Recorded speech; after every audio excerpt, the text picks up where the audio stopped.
Hey, there we go, it's working. I was having some technical difficulties with my terrible capture card. I use a Hopodge. It's really a terrible product. I would not recommend it. Oh, my heater's turning on. Let me step away. I'm going to go turn that off.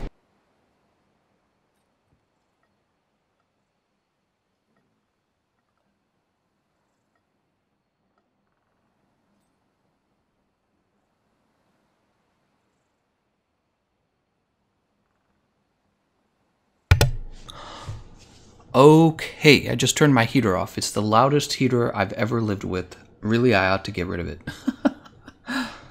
Hey, how's it going, Fabian? Wallamanga, just watched your weapon contest vid. Your picks were pretty gay. You're gay, Wallamanga. Take that. Let's open the quest board. We'll take a look at the... There it is, the online session ID. If you guys want to screenshot that real fast. Forlorn Fang says, can I join? You absolutely can. It's on the Xbox, though. I have the session ID on the screen right now. Go ahead and screenshot that. Hey, how's it going, Anthony? Tyler, Rudy. Speed Shadow. What are we going to do? We're going to smack the hell out of Kulve Taroth till she gives me the weapon I want. Freaking Jesus, man. She is stingy as hell. All right, let's close that.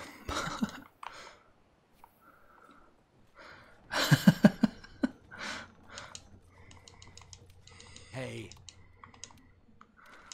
All right, so we're going to fertilize it with the soft soil. This is going to make both of my fertilizations go up. That's right, I'm fertilizing things. Does that make you uncomfortable? It should. Let's go to the gathering hub. Can PlayStation people play with Xbox people? No, unfortunately we can't. I blame PlayStation. This is the last Kulve Taroth stream. That is because Kulve Taroth goes bye-bye later tonight, and we don't know the next time we'll see her. All right, let's pick these weapons up. Apparently I didn't save when I got off earlier. How much did you pay Capcom? I didn't pay Capcom. I don't know what you're talking about. All right, so we already know these are all junk. Can I just sell them? Ah, it makes me appraise. Let me just double check. I know these are going to be junk. Got him, got him, got him, got him, got him, got him, got him. All right. Terrible. Terrible. So we just finished Gunlance. We did the slapstick Gunlance with the insatiable Gunlance. It's insatiable. Like my desire to beat up Kulve Taroth is insatiable. And that leaves us only with a few weapons left. Bow, charge blade, what else? What do we got? Done, done, done, done. Done, done, done. Done. Charge blade is left. Done, done. Heavy bowgun and bow. So those are our 3 weapons. Let's go for charge blade, I guess. What do you guys think I ought to use? I'm trying to do builds where you don't have to change weapon between stage 3 and stage 4. And I'm thinking... Category charge blade. Alright, we can't use any of the... So here's the deal. I'm told that the Taroth Strong Arm Horn is basically the same as the one you can craft, except you get like 25 defense. So we're going to go ahead and use this, and we're going to pretend that it's actually the Diablos version, the craftable version. That's what we're going to do, because I can't craft it. I do have 1 augmentation on it, which is good, and we're going to use this the whole way. Now the question is, how do I build it? I know people bring focus. I know they bring artillery. I know they bring the magazine capacity. So let's focus on those skills. We do have to have part breaker. We do have to have part breaker. So the Uragan coil is kind of hard to replace. I think that we should actually put artillery in the charm slot, because there are no good artillery. Here it is. There are no good artillery pieces of equipment. So we're going to do Uragan mail and Uragan coil for the part breaker, and then we're going to do artillery charm for... Oh, you know, but that doesn't really... Well, there's one option for... I don't know. How can we build focus? Uragan coil is pretty efficient. That's the thing. Uragan coil is good. Uragan mail's not as efficient. Really, it is not. Oh, and we could go Damascus mail, which would make a lot more sense. We're going to go Damascus mail. I can't give it up. Let's see. Focus 3, artillery 3, and capacity boost. I got my first magazine decoration at like, can't remember. It was really late. It was like close to 2,000 hours. It was ridiculous. Let's see. What can we put up here? You guys got to help me out. I'm not an expert with the charge plate, so give me tips. What do you think will be best for the helmet slot? I want to take a look.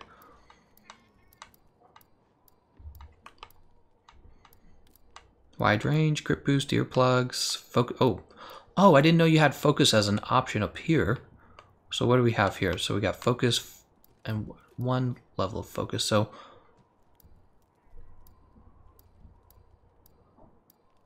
let's do this focus helmet, and then we can actually swap this back down to the Uragan mail. I know that's not efficient. I know that the Damascus chest piece is actually very efficient, but here's my reasoning. You definitely want Part Breaker 3 for this build against Arch-Tempered Kulve Taroth. No reason you should ever skip it. And I'm worried that the player's not going to have Part Breaker decorations. So now we have 2 levels of focus, 3 levels of artillery, 3 levels of Part Breaker, and it was all very easy to come by these skills.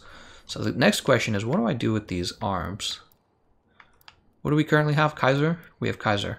Tool Specialist, Wide Range, Dragon Attack. Let's put Wide Range there for the moment. That's a Gamma armor. Gamma. We're not using any Gamma armor. Weakness Exploit, Agitator, Craft, Focus. Oh, we can finish Focus right here. Check that out. We can finish Focus right here. So we've got Focus 3, Part Breaker 3, Artillery 3 for the files. We've got non-elemental boost. Oh, it just must be on. Oh, right. Yeah, you would want that anyways with this weapon. So non-elemental boost. We're going to say magazine. I'm not actually going to bring guard up, but I'm going to bring 1 level of iron wall. I'm told that that's good. I'm told that that's good. you know you're not ready to use a weapon when you're just going off of recommendations. So here's what we have left for our slots. We've got 2 medium decoration slots and 2 small decoration slots. That's what we have left. Let's see what people are saying. How much did you pay Capcom for your 6 attack jewels? I didn't pay them anything. I'm going to steal them. Dragon King eye patched. I went with the Diablos Nero helm for focus. Back to work. Love the videos. Keep going. Thanks, Jared. Something I will. Gotta finish the story. Capacity boost. Alright, so we just added capacity boost as decoration. If players don't have it, players don't have it.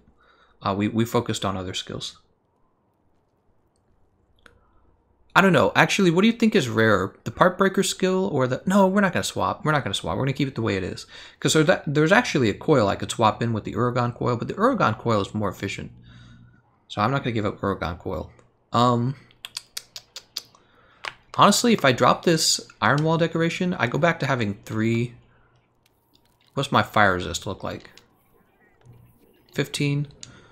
If I drop that, I go back to having 3 small decoration slots, and I can actually do something like build protection, which is really great for new players. Protection and vitality together, pretty hard to beat. Protective polish. How do you even get all these attack jewels? So we're at terrible affinity. That doesn't matter because we're going to be doing damage with our files, and we have terrible sharpness as well. Somebody said protective polish. I think that's a fair argument. I don't think you have to have it though. We already got Elementless on the build.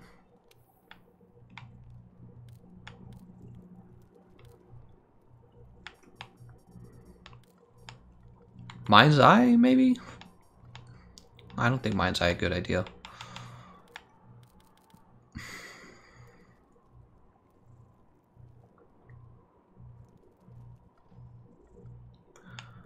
We could just get rid of this and the other one and go double tenderizer. That at least would give us... We wouldn't have any weak hits, but then we wouldn't have any sharpness either.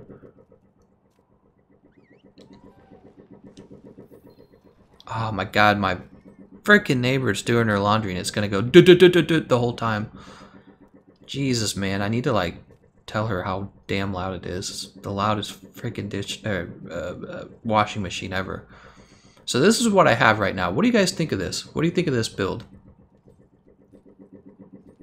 Let me know what you think of this build. I'm gonna go ahead and save it, and we're gonna grab the forager build and get started. Okay, we're gonna overwrite that, and then we're gonna grab our forager build.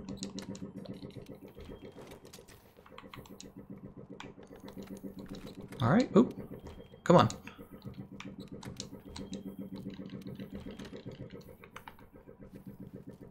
Alright, I appreciate everyone's patience. Do we even have that many players left? Oh, we got a full room, man. Whew. People definitely want a farmer. Let's get started. Sounds like me with my girlfriend. I hope not. You guys having robot sex. Jesus Christ, man. That would be not good feeling. You sure it's a washing machine? Oh, I'm sure. It's a washing machine and it goes like she puts some sort of rock on one side of the machine to make sure it makes this horrible noise. It's probably like an ancient washing machine. That's probably what it is. Probably like 1,000 years old. God, it's annoying. Why is she always washing her clothing? She's one little old lady. Hey, how's it going, Monster Hunter World, Alex? I'm okay. I just released my video. Here, I'll leave a link to the video in the comment section. Yeah, I just released my latest video. It is a review of all the Iceborne weapon design contest entries. Be sure to take a look at that later, guys. Not now, not during the stream. Do it later. Mufasa. You think people are tired of Kulve Taroth this week yet? I'm a little bit tired. Still haven't gotten the Thunder Insect Glaive. That's all I want. That's all I set out to do. And I've played her for like 3 hours a day every single day this week, and I've not gotten it. I've gotten hundreds of weapons that I already own. I went on a like 24, 26 streak run against her with no new weapons. Absolutely outrageous. Terrible RNG. I actually hope that Monster Hunter Capcom, they release one new monster before Iceborne. Let me explain why. It's because they're making you do all this trouble to get these these QR weapons, and there aren't that many boss endgame monsters to use them on even. Let me just remind everybody, no attacking, we're just collecting tracks. Yeah, so it just feels terrible. I'm ready. Sleeper, wait, what, we were on Pursuit 1, right? We're on Pursuit 1. Does Capcom have a calendar showing rotation events that are upcoming? Yes, they do. Is Israel Guerrero? Yes, they do. It's their event schedule. You can go to it on their website right now. Grab this scattered gold chip. You could also watch my weekly news update where I talk about the upcoming events. Basically, we get Extreme Behemoth next on the consoles. The PC is getting Arch-Tempered Zora Magdaros. And pretty soon I'll be doing a new news update because I have a few more announcements for the PC. I believe Arch-Tempered Zendajiva has been announced finally. Took long enough. Knock these down just for fun. Can I get under them? Oh! Alright. Says level 3, really? Jesus, man.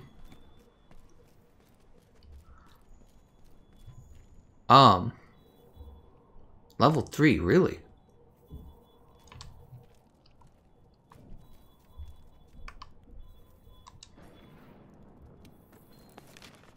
How do you look that up?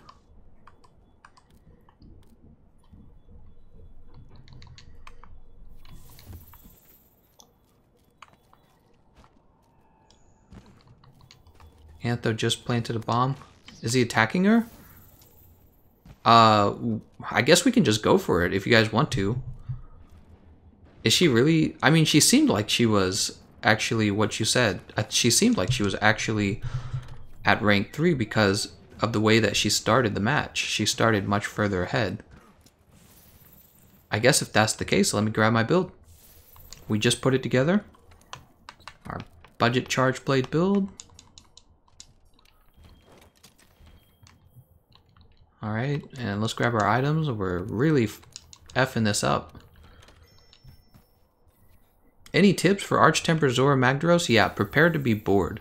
That is my tip for Arch-Temper Zora Magdaros. Prepare to not be happy. He is easily the most boring fight in the game. It's not even close. He is very unexciting.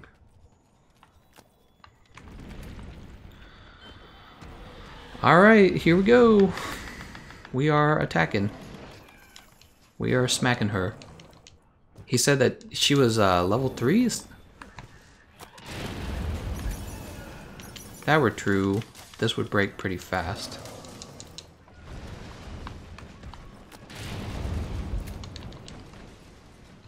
We'll move this way. Where's she going?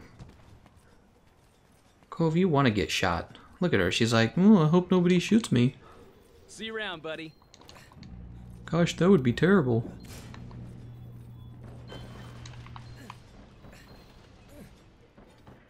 Alright, he's gonna drop that on the boulders, I'm assuming. Please, for the love of God, drop them. Alright. Gameconomist playing Charge Blade? Yeah, didn't you know? I'm a Charge Blade professional. Pro. I've been playing Charge Blade every day since the game came out. Alright, she's getting up. Fire this cannon. Nice, got a little bit of damage. Oh, is she stopping there? Nah, she's going in. Alright, so we're going to load up the cannon way over here. This is something you guys never see me do because we never have this situation where we started kind of late. But because we did not realize she was already Pursuit 3, we did start very late. That was probably because I was putting my build together and people really got moving. Wow, there's 3 charge blades here. Oh, well, let's fire this.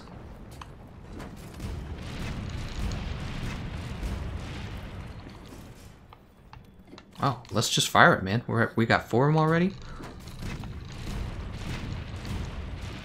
Oh, God.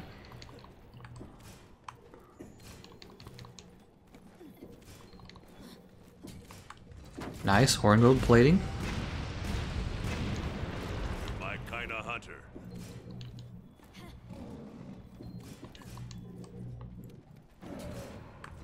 Is that hitting her or is it hitting the wall? Because it looks like it's hitting the wall.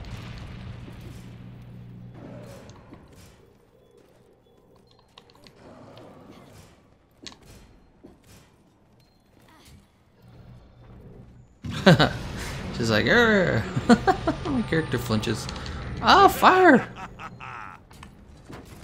Well, we hit her tail. Okay. We didn't deal any mount damage to her at all. So in stage 4, she's going to be much harder to mount. We might be able to get a little bit of mount damage built up on her in stage, what is this, stage 2? Alright, so I'm terrible with Charge Blade. Let's see what I can do. Come on, do your roar. Oh, too early. She gonna dig? Yeah, she's gonna dig.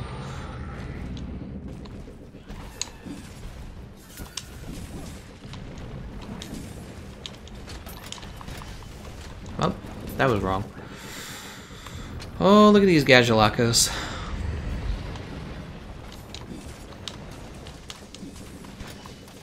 Alright, shield is charged. Let's actually use the temporal mantle.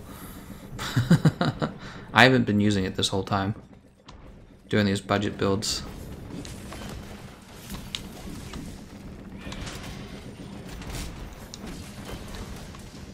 Ouch.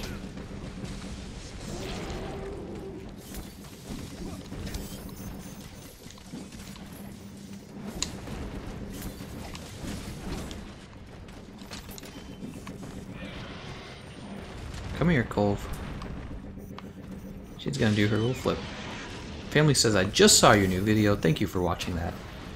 Family. That's right, because I make videos all day. It's actually a lot of work. Did you guys know that? When I started working on YouTube, it was all fun and games. And now that I do it a bit, well, I would say a lot more professionally, I can tell you, as a matter of a fact, that it is a lot of work. Wow, I messed up. Oh, we're missing a life.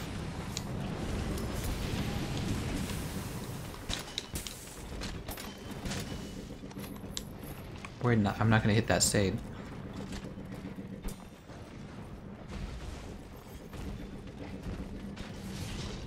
Kulve will leave the area soon.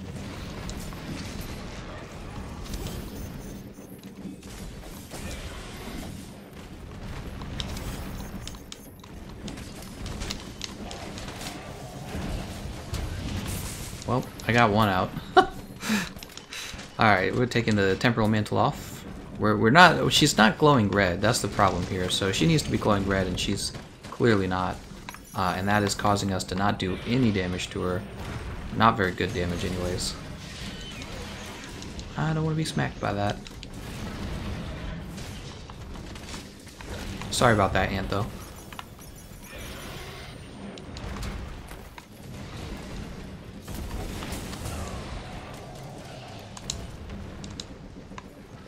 Nice. I thought I was going to get hit by that.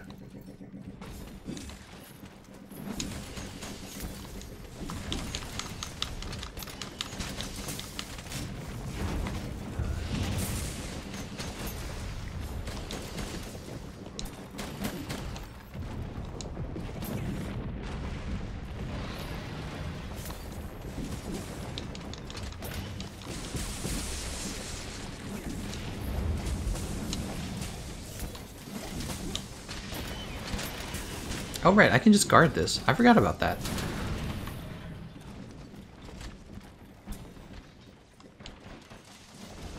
Oh, yep, she's gonna roar. Is she gonna go to the next area? She's gonna go to the next area.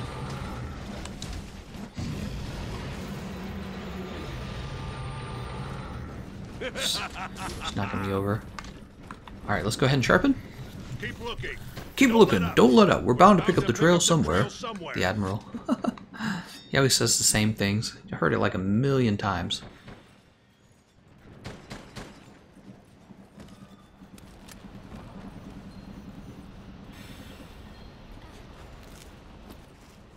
Alright, Kulve. Think you're so... Oh, that's gonna miss. Yep. This guy, I thought she was on me. She was on the other guy. Oh my god, I suck. Let's bring her over this way. Come on, guys. She's on the other guys. This is why I prefer to run down first. It's just much easier to control her. Oh, what are you doing, man? Get over here. Oh, what are you doing, man?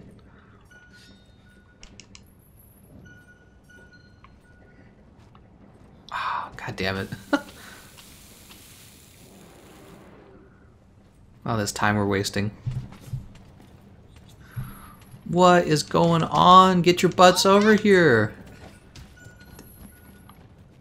Here we go. Giant horns chipped. That's good. How about this one? Can we get this one? Oh, oh, oh, she's gonna oh, we might be able to get this one.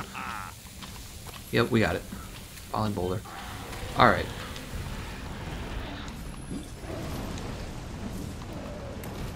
You put it right next to me, Red Conqueror. I can understand if you accidentally place it next to a person and hit the back, but like, I'm like right there. Oh, I don't need to sharpen. Yeah, she's gonna shake it off. Watch yourself. All right, very good. She's going to the next area. We got to break her tail. We got to break that tail, and we got to not die. There's that fireproof mantle. I'll put that on early. Are you going to do this until Kulve goes away? Yeah, I'll probably do it for like 2.5 hours. That's usually what I do, right? So how does this work? Nope. That's not what I want.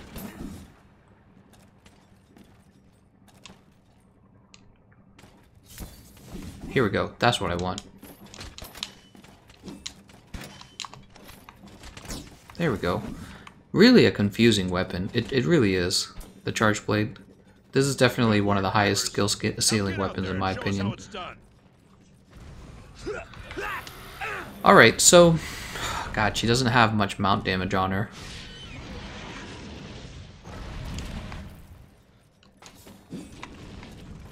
I missed both of those attacks.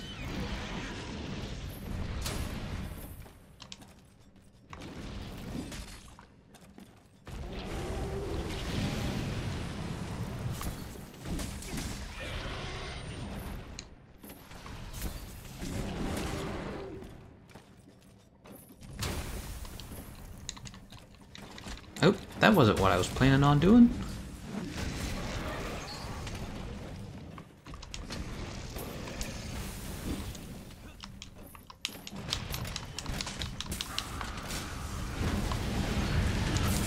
That's what I was planning on doing. Watch yourself.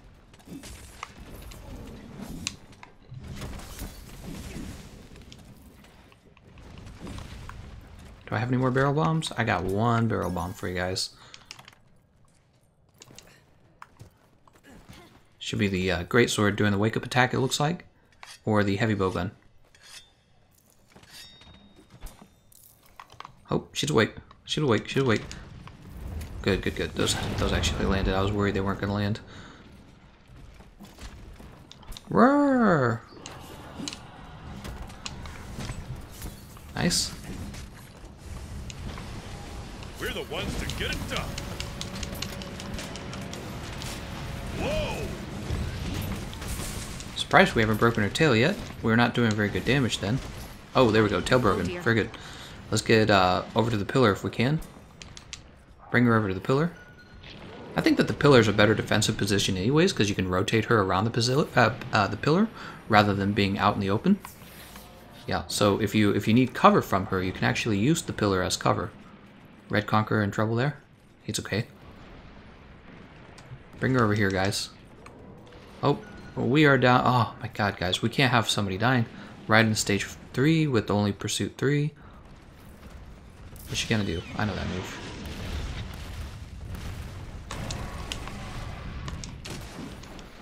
Unfortunately, I'm not very familiar with Charge Blade's jump attacks.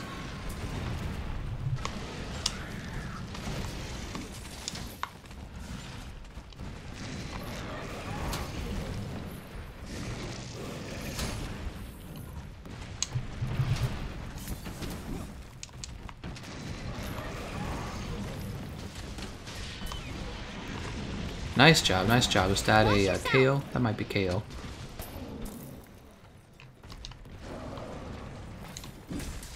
Come on. Jesus, man, don't plant a bomb on the monster when your teammates are there. I knew that was going to be it was going to be a waste of my Sade. Oh, I can't even do Sade right now. I died. His rewards decreased to 0. I tried to guard. I didn't realize what move I had just had my character do. It was a shit move.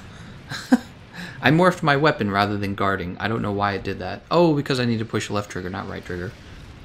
Wait, is that right? No, I think I am supposed to push right trigger. Ah, man, that whole run was shit. See you later, Astule Swirl? Yeah.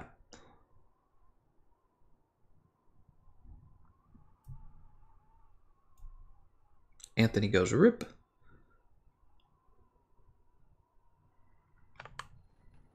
Oh snap, is pursuit 6? You know what that means, guys. It means I'm going to solo.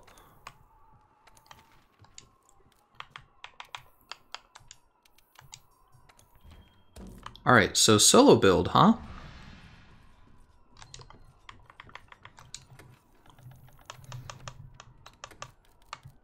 Griffin Bazooka, I've already done it. Wyvern Ignition Impact, King Gold Exploder, Terra Hammer Sleep, Kiara Crest Thunder.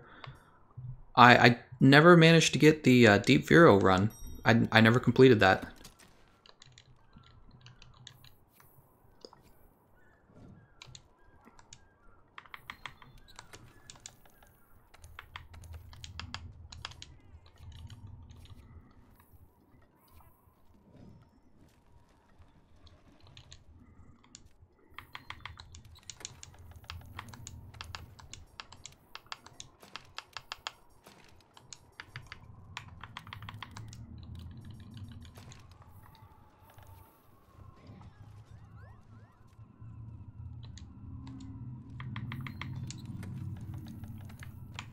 Just going into temporary 1. That's my stage 4 build. stage 1, 2, and 3 build. Refresh my items here. Running low on Mega Potion. Always running out. Alright, let's go ahead and post. Hi. Oh, whoa. We already got that. Also, this is not the right build. What happened? That's called budget build. Here we go. Alright, I'm going to try and solo this for my... What's going on here? It says pay with money. Okay. Oop. We could pay with points if we wanted.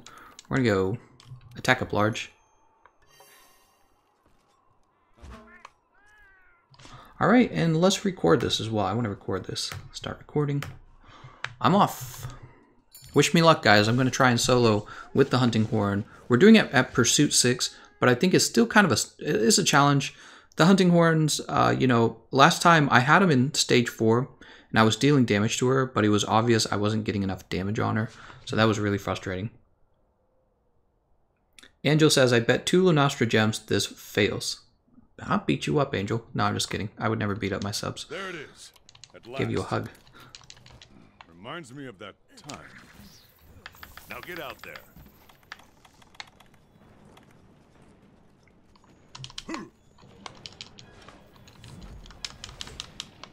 You ready?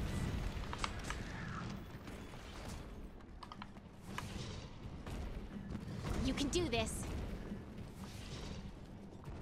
Over here. I suppose I could have done this on her actual leg. I'm ready.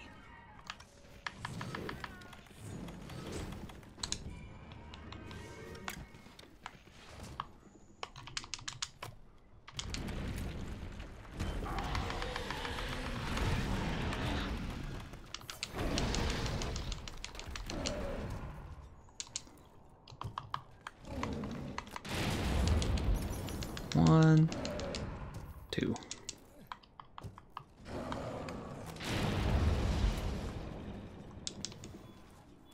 Oh, she's mad now.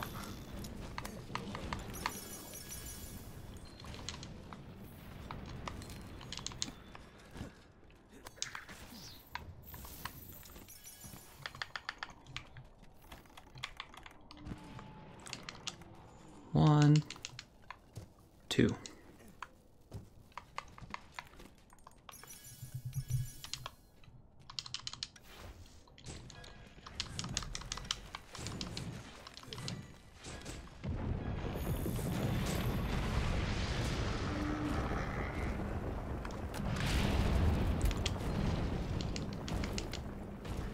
Oh, shit. Ah, the freaking Gajalakas. You gotta be kidding, man. God, I hate these guys.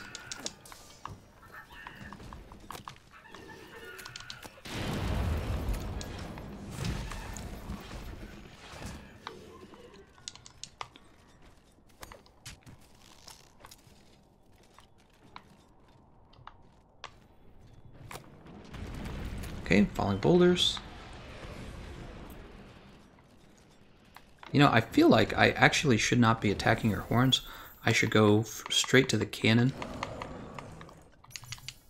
1, 2.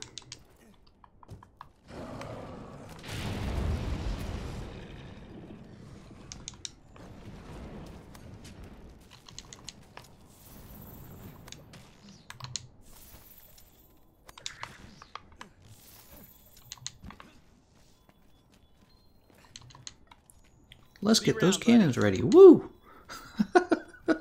Come on, cat, help me out. It's good for nothing, cat. Not even helping. There it goes. Yeah, that's right. You better fill that cannon up. Let's break these horns.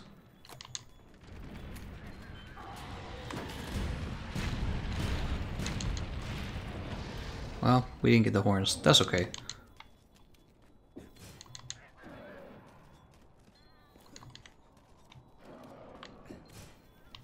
Can we push it one more? Oh, she's out of here. She's out of here. What'll happen? A little bit of tail damage. A little bit. Not much. How are we doing on We got one mega barrel bomb.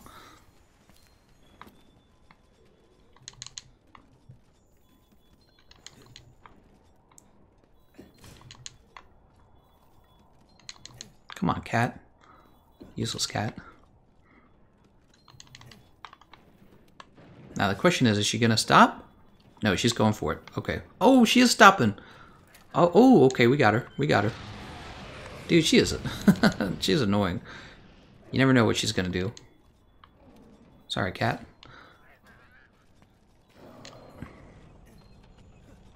What do you think? A little more to the left? I think a little more to the left. Just to be safe.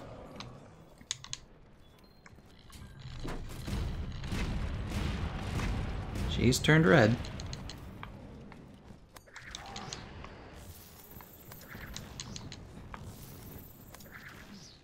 Alright, yeah, she's going in.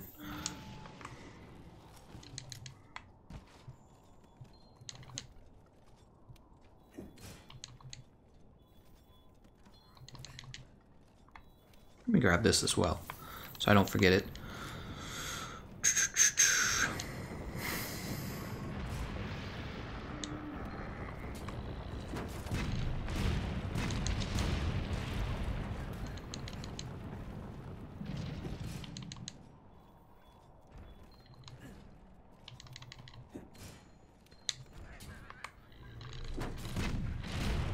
I'm surprised no more part breaks.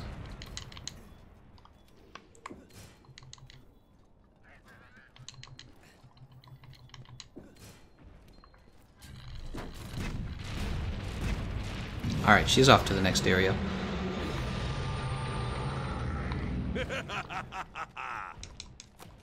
I had to test.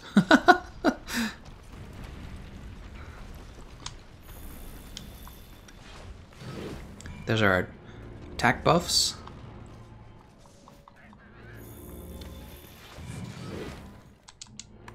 And we're going to deal with the serious stuff now, so we're going to eat a max potion to bring our health up. We don't want to waste any lives. She's glowing red now, so we got to do as much damage as we can. Oops. Bad timing on the mantle.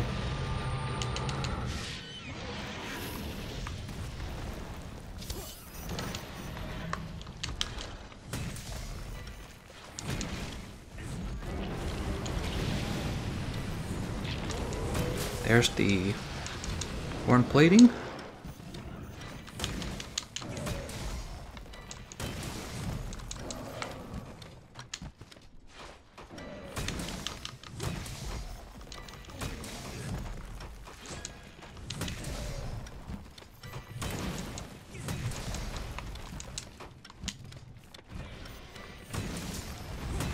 Well, as long as I hit you, it doesn't matter where.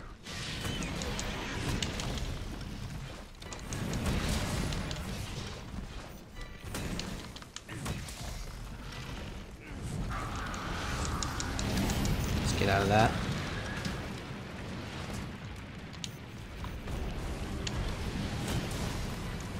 Nice, we got a nice hit on her head.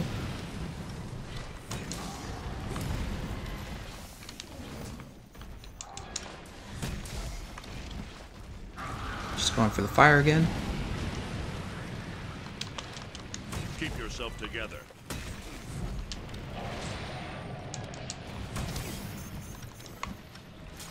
Bring me back to that tail.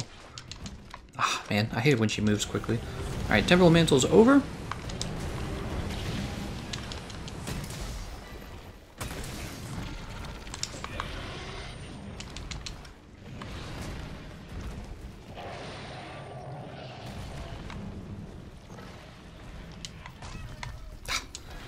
The damn tail is actually pretty hard to hit with the hunting horn because she moves so much.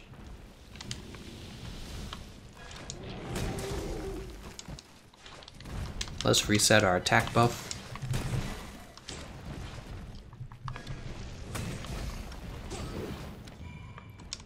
Oh, I'm in trouble. That hurt.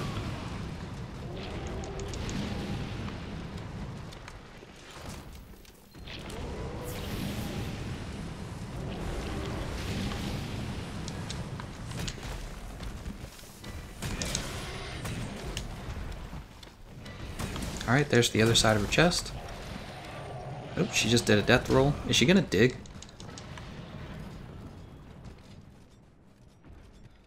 Oh.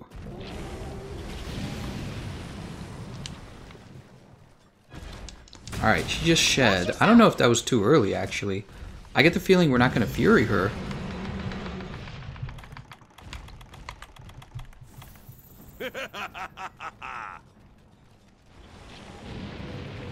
You know, we're going to Farcast now. Yeah, we're going to Farcast early.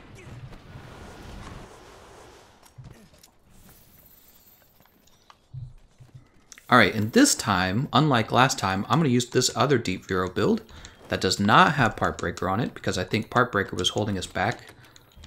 I mean, that's 3 medium decoration slots, you know? So no Part Breaker. This time we're going to be nice and strong.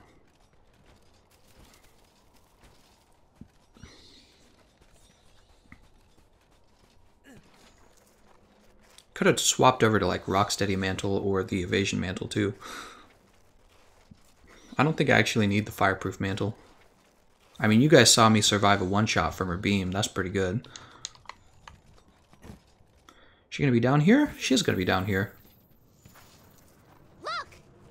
Alright, Cove.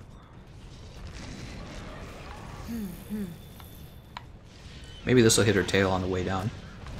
Nope. It was just a chance. I was just trying.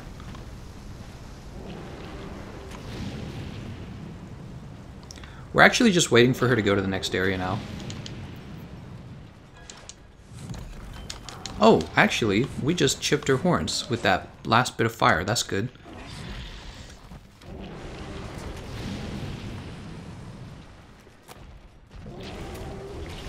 Come on, Cole, go to the next area already.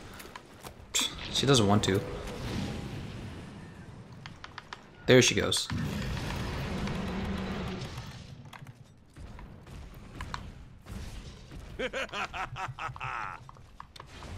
Attack up large buff. Actually, I should have done the self-improvement buff as well. That actually would make a lot of sense to do that. So, we got to break her horns this time. Last time we failed to break her horns. Good work, Vipers. Fireproof Now get Mantle. out there and show us how it's done. Come on over here, Cove. I think she's shooting at my cat.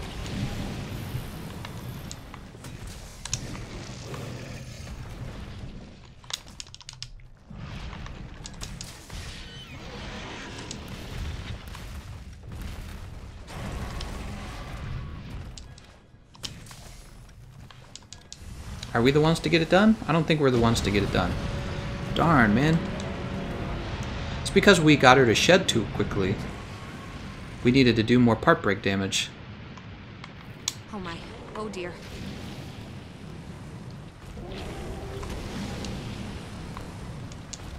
A little too early on that. Ooh.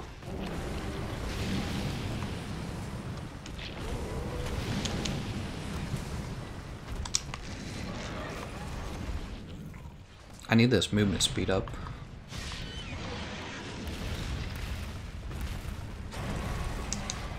Alright, there's the self-improvement buff.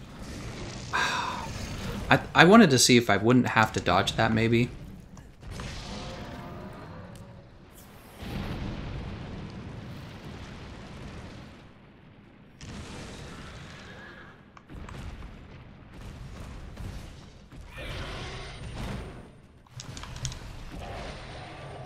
Jesus, man. So hard not to get hit by her moves. That's the thing, that's the issue, man. You either have crowd control or you don't. And it makes a huge difference for this fight.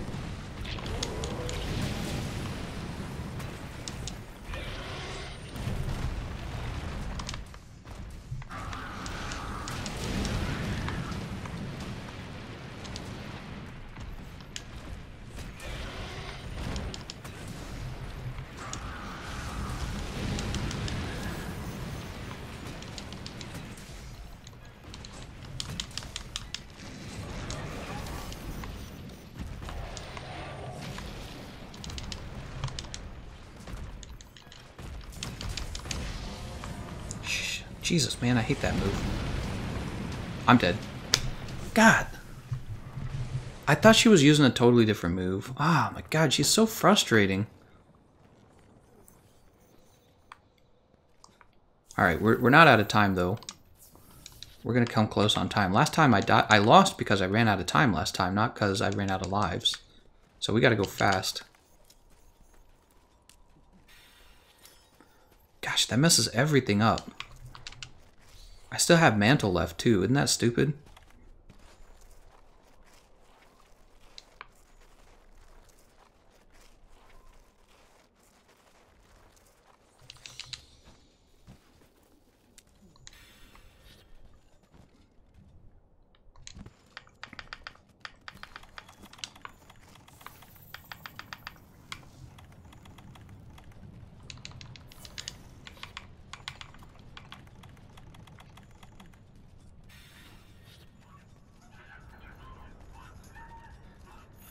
Okay, it hasn't said she'll leave the area soon yet, so we're at least at that far along. I need to reset my buffs, but I don't have any mantles.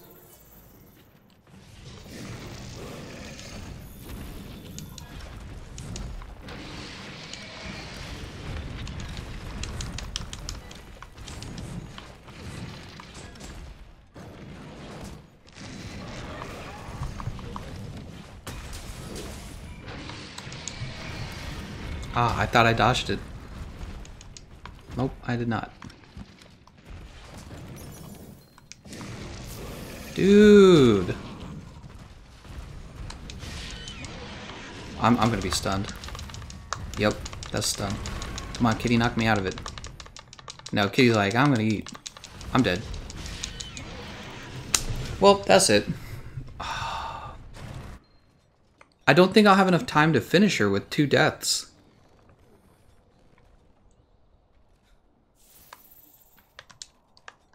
Now, I don't know how I feel about Hunting Horn against Kulve Taroth. That's ridiculous, man. Your moves are so damn slow with the Hunting Horn. And so if you don't have anyone crowd controlling her, it's just a frustrating experience. Ah, yeah, that's Kulve will leave the area soon. Let's get out of this. We're not going to get the rewards for this. Hey, how's it going, Hung Like a Gamer? Come to say hi. Loved the skill video. Bow doesn't need stamina cap up, though. Oh, thank you. Man, that went badly. Your attacks on her horns, you have no fast way to like punish her after she makes her move. And that's because when you're using the Hunting Horn, all of your moves are so damn slow. Alright, let's go ahead and collect these rewards. It's so good to see you. God, that was so unsatisfying.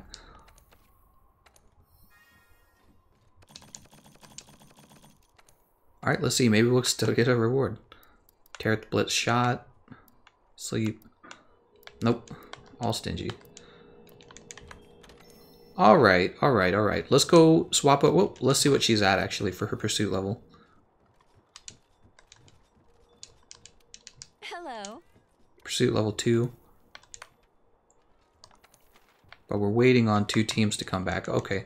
So we're waiting on 2 teams to come back. Why don't we go ahead and swap over to a different build. One that's not going to drive me crazy. What do we have left to do? We had heavy bowgun left. So heavy bowgun against Kulve Taroth. What would I recommend as a budget build against Kulve Taroth?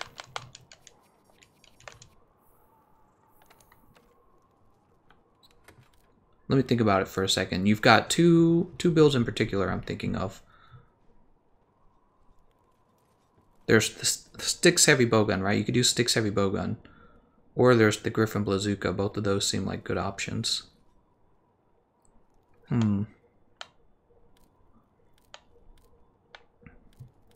Griffin Bazooka, huh?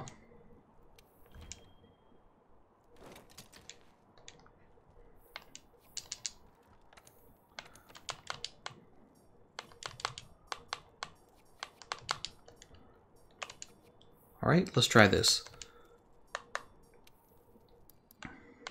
So disappointing. I actually did better last time.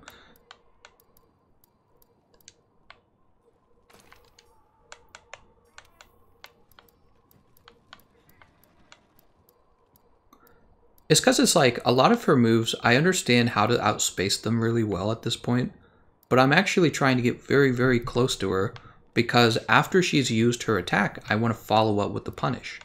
And here's the deal. One, she was hitting me, which means I was just dodging badly. But two, is like, even when I did dodge correctly and I went in for the punish, the forward swing on the hunting horn is just such a long windup on that move. Okay, what do we got here? I'm going to swap Breaker Charm out for Artillery, I think, to make sure play... Well, Part Breaker is pretty valuable. But I can't rely on people actually having the Artillery decorations either. We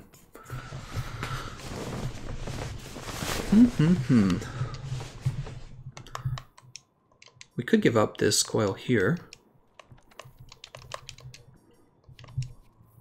I think they should have at least some part breaker. I feel like part breaker is really not the biggest challenge. That's why I've been learning. I've been learning that some skills are really, really important for this. Part breaker is important, but if you have a decent team and you're all ganging up on her, you're actually probably going to break her parts. You're probably going to be fine.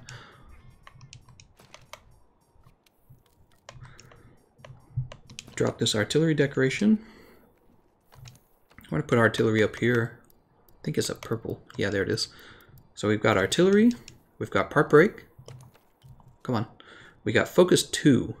We've got special ammo boost 2. I guess you have to have the decoration for that. What does that leave? I don't think it really leaves anything. Let's go ahead and put in the vitality decorations.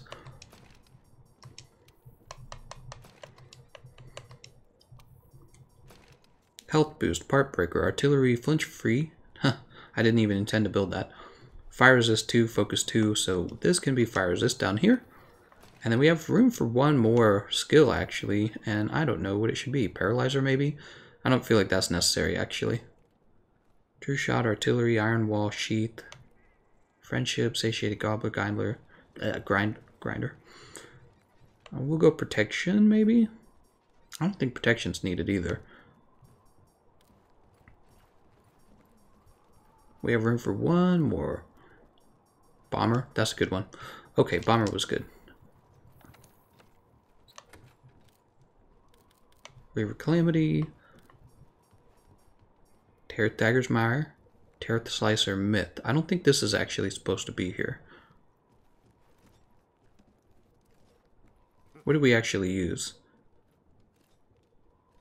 This isn't supposed to be here. So Griffin Bazooka instead. Fatal Bite, Taroth Dagger's Mire, Griffin Bazooka, Insatiable Gunlance, Taroth Strong Arm Horn.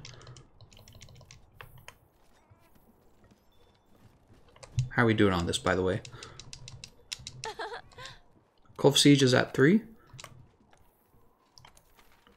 Oh, we still have these guys who need to come back. We might give them a little bit longer, so hold on. So disappointed that I didn't get that. Let's go ahead and craft more Mega Potions. Oops. I'm low on potions, actually. Plenty of honey.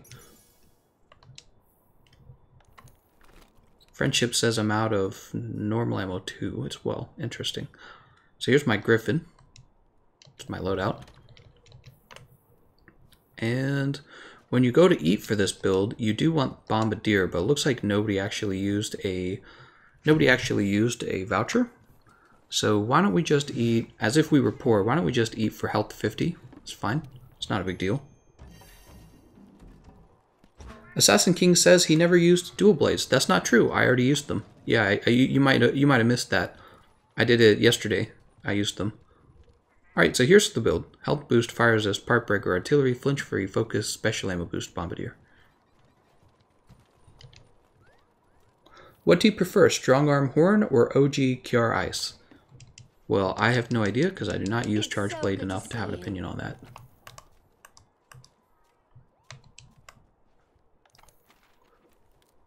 Oh, we could just start up at Pursuit 3. What do you guys think? Should we wait for Fei and Scarlet and Okami-chan to come back? Or should we get started? Tell you what, we will actually go fertilize. We'll go fertilize our Mandragoras and then we'll come back.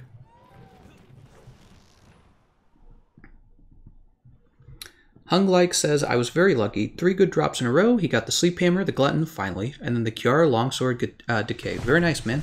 Very nice.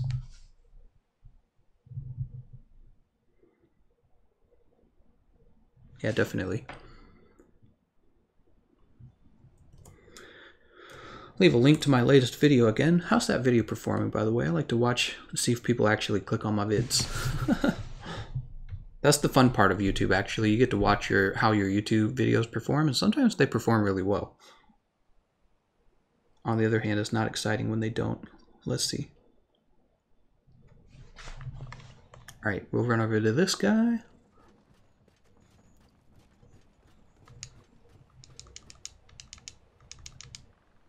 We'll collect these guys, and then we will go ahead and fertilize. Soft soil. Alright, perfect.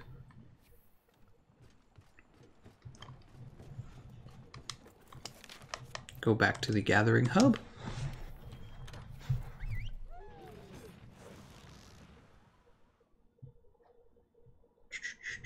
Yeah, all of my videos have been slightly performing less than they normally would, and I think a lot of that has to do with there's been a lot of cool games coming out, and people are just waiting on Iceborne news, and the Appreciation Festival ended, the Witcher event ended, so I could definitely tell in my analytics and in the analytics of other YouTubers that people have been kind of taking a break from Monster Hunter, and it'll be fun when everyone kind of comes back, you know what I mean? I'm sure everyone's kind of come back for Iceborne news. How's the hunting? Oh, cool. Okay, they came back. We're starting up, guys. Pursuit level 4. Here's the build once again. This is a Griffin Blazuka build, but this time I'm using only cheap stuff. I'm using Uragan Coil Damascus Chess and beta pieces of the Zenitjiva armor set. Something anyone could unlock.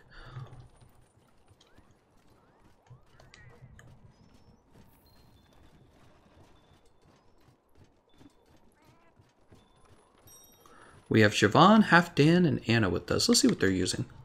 Carbo Spark. Halfdan's using Emperor Shell Sticks. Very strong build. Anna is using Kiara Strong Arm Spark. Alright. And we're ready to go.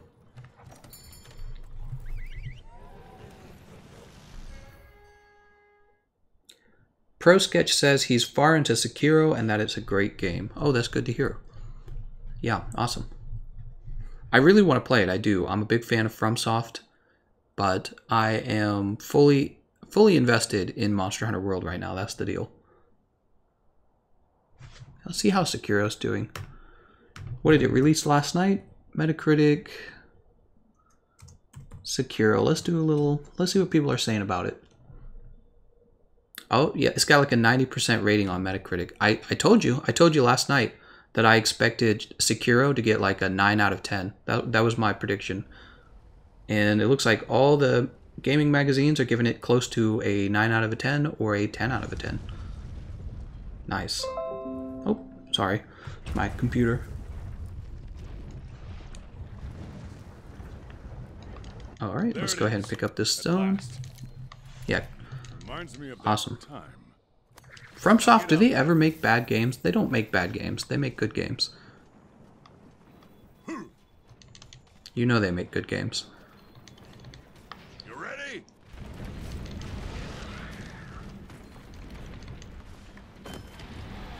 See you around, buddy. You can do this. Over here. I'm ready.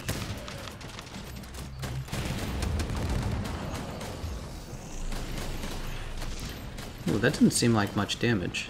280? That doesn't seem right. Wonder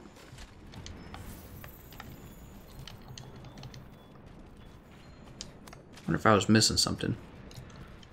Maybe that other build just got a lot of extra damage in. Maybe it's the hit zone. No, it ignores hit zones. Just under 300 damage, huh? For the big shot.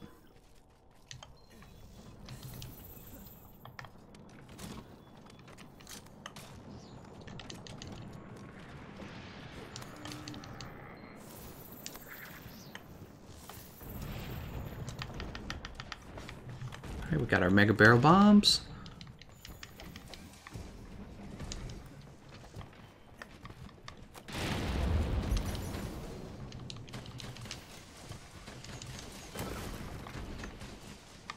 Ah, that's enough.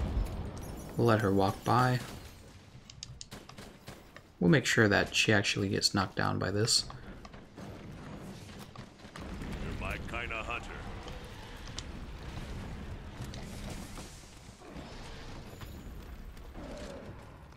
I'm gonna definitely hit her in the horns. Nice. I bet you that horn gold plating will be broken if you hit it with anything right now. I'll wait a second to see if it comes off. Pick these up. Alright, so she's coming along. Let's go ahead and jump over here. You ready?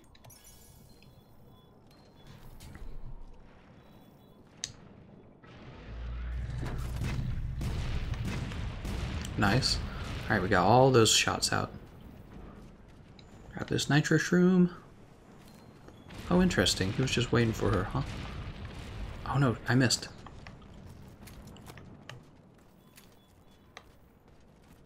Wow, did that not hurt her?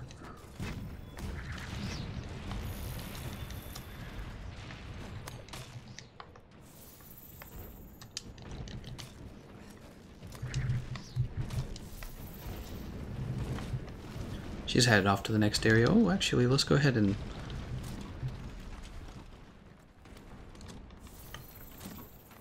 So far, the build actually feels a lot like the Gamma build. So, I mean, there's almost no difference so far. Very easy. Proceed with caution.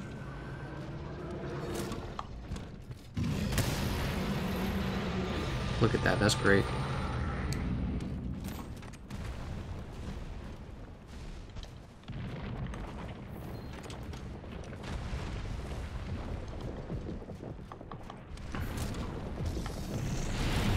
Oh, there we go. That's the damage I was looking for. That was like 400.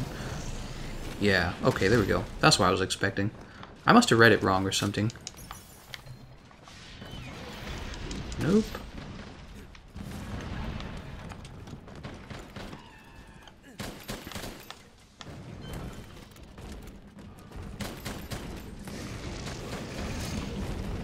Oh, there go, there go her horns. Actually, that was a good way to end drop her horns like that.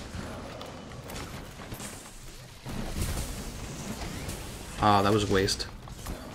So I didn't want to knock anyone back, unfortunately, but we're just all fighting over the same area. Could use sticky ammo, but sticky ammo is for when she's moving around. Giant horns chipped. That means all we have to do is break parts now.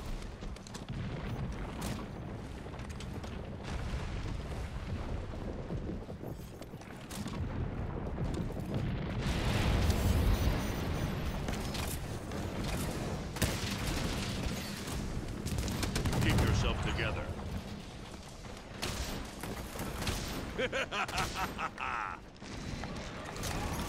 I should have grabbed a Farcaster from the chest. Oh, I'm stupid. Oh, is that gonna kill me? I lived. I'm good. I don't know what I was thinking there. I'm like hanging out right underneath there.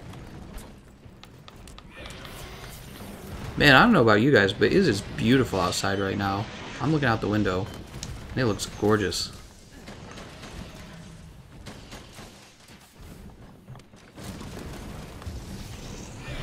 Nice. Thought that could have been a wasted shot, but it was not. So my fiance and I are talking about moving to Hungary. What do you guys think of that? You guys ready for me to move to Hungary? If you guys didn't know this, her grandfather was Hungarian, and we've been talking a lot about places we'd like to travel and live in for a while. You know, we like the idea of like going different places around the world, even just to see and explore. Yeah, and yeah, her grandpa's Hungarian, and we are just curious what life is like in Hungary. We found out that the cost of living in Hungary is actually pretty affordable. Yeah, we were looking it up. You can actually buy a pretty nice house in Hungary. And when we heard about that, we were like, wow. What would that be like? I guess she stopped glowing red, huh?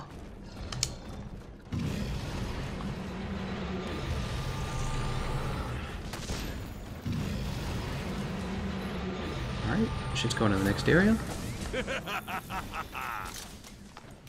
We've got 5 shots of wyvern ammo left, I think. Don't let up. We're bound to pick up the trail somewhere.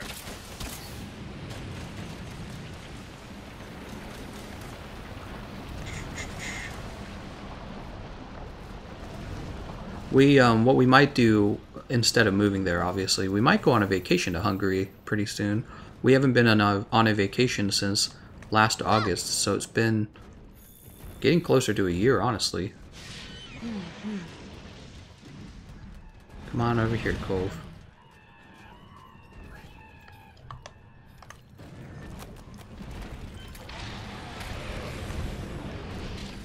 So this is actually one of the nice times to be using explosive ammo like wyvern ammo, because this whole time she's been not red, she's been, her mantle is not glowing, but it doesn't matter because I'm using explosive ammo type, so it completely ignores bad hit zones.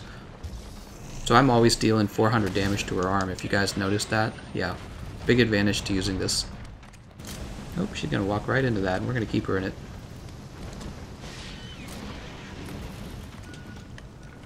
Javon is fainted. That sucks. Alright, she shed. I kind of knew she was going to do that. Woo!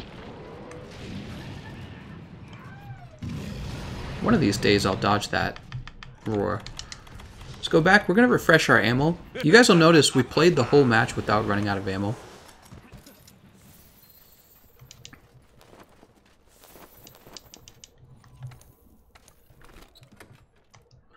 Griffin Lazuka. Heavy machine gun.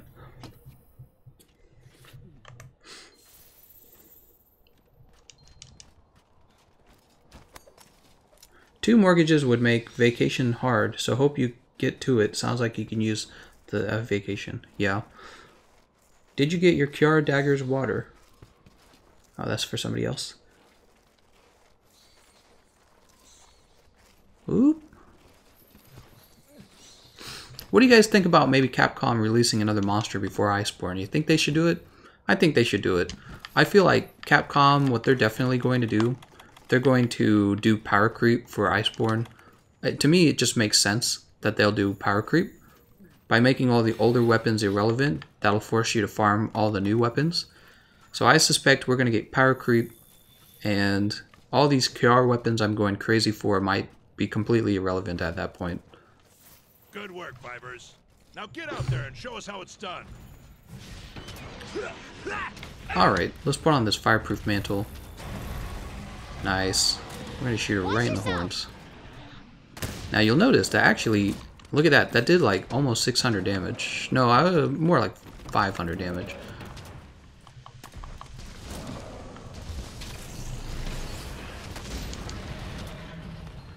Kulve's Fury. We're the ones to get it done. We have no record of Kulve Taroth doing this, hunters, so that means we're going to get the 8 rewards at the end. We got to get the tail, guys. Oh my. Oh dear. Watch yourself. It's weird. I do less damage to her horns, it looks like. So I should wake her up because I got a nice, big, strong wyvern ammo.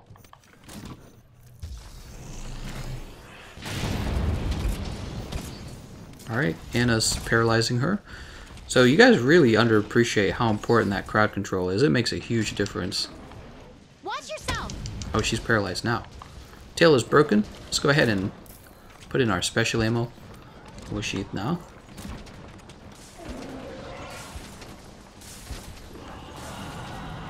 I can actually help with this KO.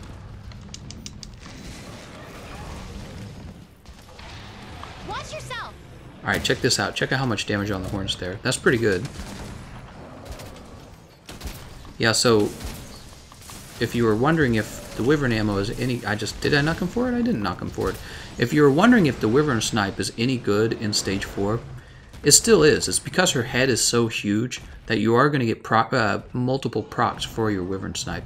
So you got Wyvern ammo dealing a chunk of damage, you got sticky ammo which you can aim at her, you got paralysis ammo if somebody's missing the paralysis function, and then you've got Wyvern snipe still dealing a nice chunk, probably somewhere between 400 and 600 damage if you landed it correctly.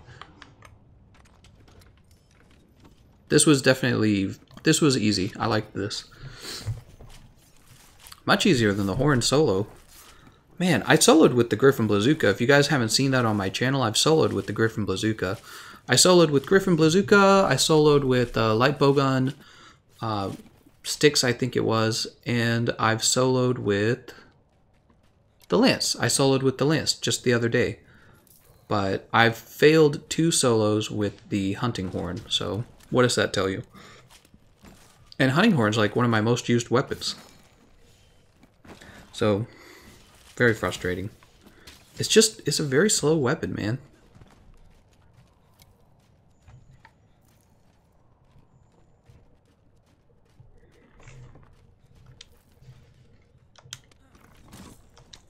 Daryl says, we'll be able to further upgrade our current weapons with the upcoming expansion.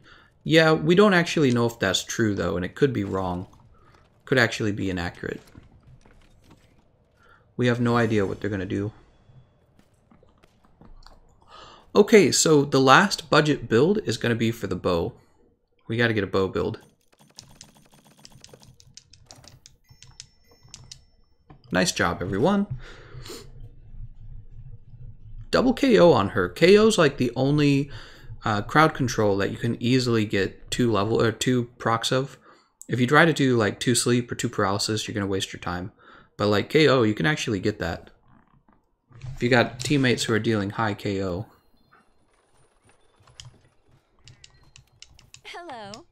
Kulve Taroth Siege. Oh, we got fewer... What happened? We didn't get that many rewards. I didn't see what went wrong. Oh, I think it was because I didn't do the foraging at first. That was why. Okay, no problem. That's my own fault. Let's go ahead and sell all these because I still didn't get anything that I needed. And we're going to swap over to a forager build.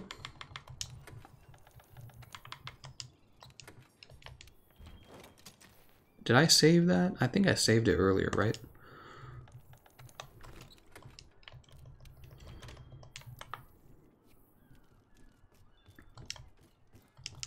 Hi, welcome to the... Let's go ahead and start this.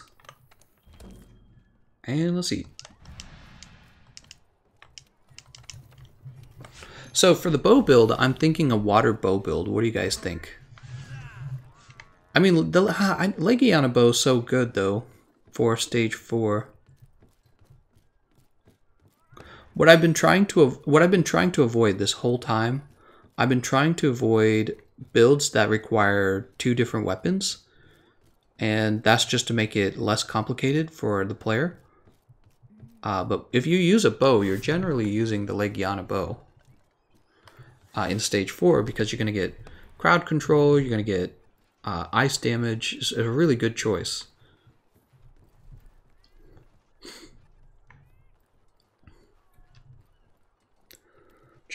My girlfriend removed me from GU because I can't control my temper and keep yelling at the game.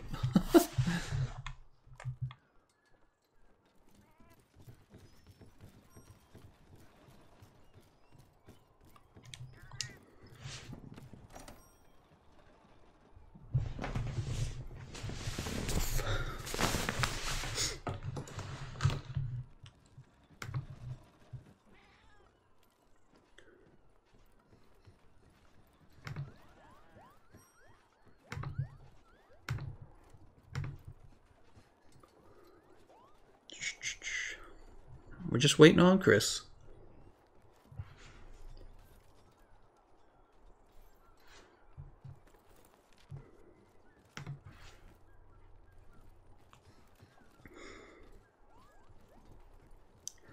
What you waiting for, Chris? Chris has some important things to do. There we go.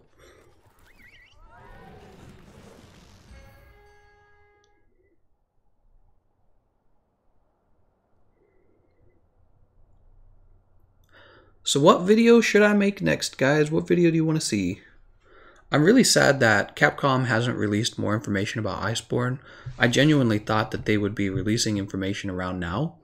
But it is the 21st of March, and we do not have any good news. Nothing new. They made a Fatalis figurine that we thought was going to be, oh my god, Fatalis is in the game. They showed us a poster of a lot of the cool monsters. And that's it. Maybe they'll have a stream really soon. I don't know. You'd think they would have announced that they were going to.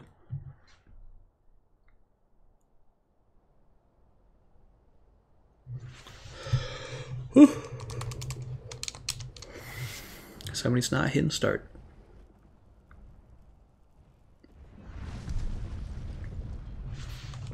There it is. At last. Here we go. Time to farm for the 100,000th time. Nitro shroom. You ready? Bondberry, Mandragora, Dragon Strike Nut, Honey.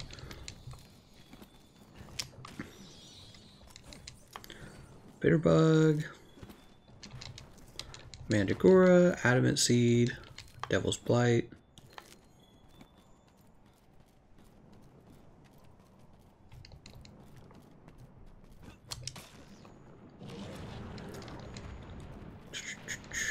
Honey, Devil's Blight. A Bitterbug that I couldn't grab. And here we are.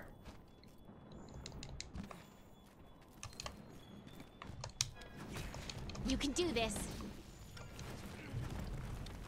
Over here. I'm ready.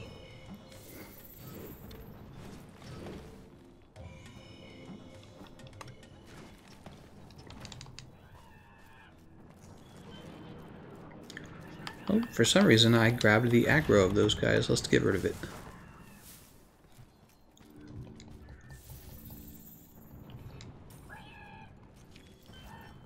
Second guy's gonna pop out too.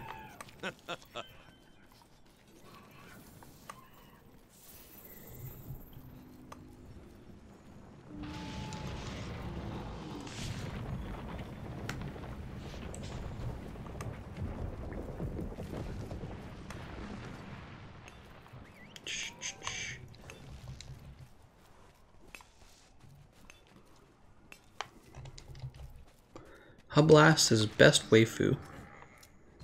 Or waifu.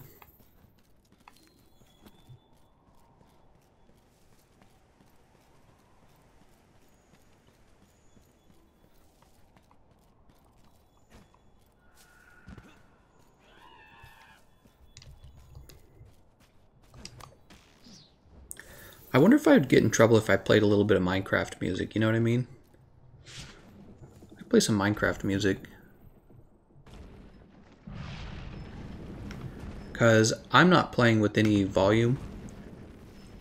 And I would like some music, and I don't think Minecraft music gets monetized. Copyrighted.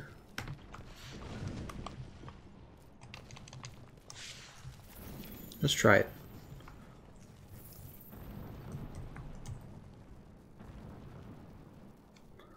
Minecraft OST.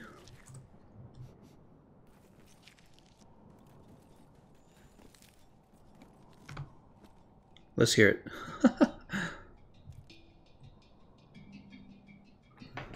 You guys tell me if you like it or you don't like it. If you don't like it, I'll turn it off. Just something to pass the time for me. Also, tell me if it needs to be adjusted in terms of volume.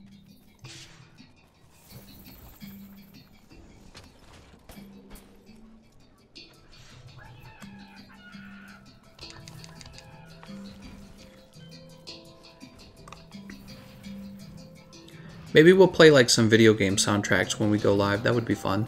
There's a lot of video game soundtracks I really like.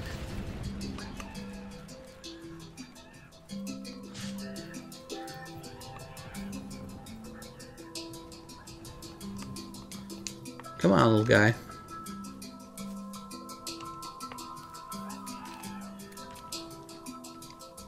There we go. No one will snitch on you if you play music. Well, it's not you I'm worried about, it's companies. I have companies who I think they just kind of follow my work and then they copyright claim things. And it gets pretty bad. If I use like anything, they'll just copyright it. I had a Minecraft song. It was a C418 song that he didn't copyright, and then somebody still claimed it, and it was just like, what? It was unbelievable. Hey, don't kill the Gajalaka. They create the scattered gold chips. You can attack Kulve, I guess. You could like smack her in the tail if you're kind of bored. But the Gajalakas actually affect the tracks and everything.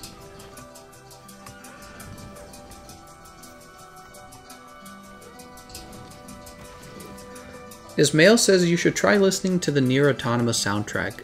I would have to test it to see if they allow you to use their music. I could listen to... well, I don't know. I could listen to the Undertale soundtrack. The Terraria soundtrack. God, I love the Terraria soundtrack. It's a really good one. I used to listen to that when I would study at college. Listen to that one all the time. It was great for like programming actually. When I was programming in school, my fiance and I, we would pretty much exclusively listen to like, what do they call that? Oh, now I don't even remember the name of the genre. Synthwave. There we go. We listened to synthwave. Yep. And we would code all day long. Coding was really something else in school. For all the other classes, including mathematics, you could get your homework done in a day. You could get it done in like 4 hours, 5 hours. Programming was freaking insane, man. It would be like a 40-hour project. It was never, when it came to programming, it was never something you were going to complete in less than like, I want to say like 20 hours. You could get your math homework done in like 2 hours if you understood what the teacher was teaching. You'd be like, oh yeah, this makes sense, and then it would just be a matter of filling in the blanks. But like programming, it actually takes time. That's the crazy thing about it. It's why, part of the reason why it pays so well, because it actually takes a lot of time. It's like drawing a picture. You see what I'm saying? It's like drawing a picture. So your programmer professor, he tells you, you're going to draw this masterpiece and have it back to me in a week. And you're like, okay, you take your homework home and you realize you're holding on to like 40, 50 hours of work. You could get your math homework from any of the professors, and if you were just smart and fast at math, you were going to be done in like 2 to 4 hours. So it was pretty crazy, and I didn't really take any other classes that were like that. Computer science programming was the only class like that. It was crazy.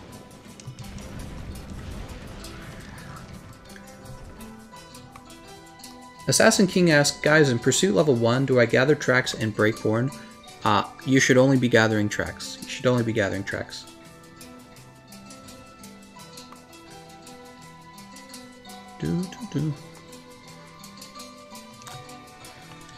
Yeah. It was fun being in college, I gotta tell you. Being out of college for about a year and a half now, I gotta say, like, my feelings on issues like taxes have changed. Like, once you start paying a heavy amount of taxes, then you realize taxes suck. When I was in college, I was like, man, they should tax the wealthy and pay for my college education, right? And that actually made a lot of sense because I was in college and I didn't want to pay for my own college, right?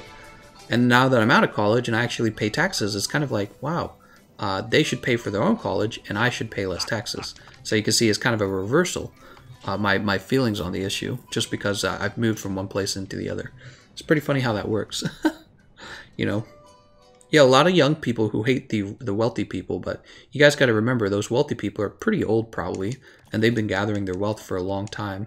So I could understand if you wanted to tax somebody who was like really young and disgustingly wealthy, because they just have everything. They get to be young and they get to be wealthy.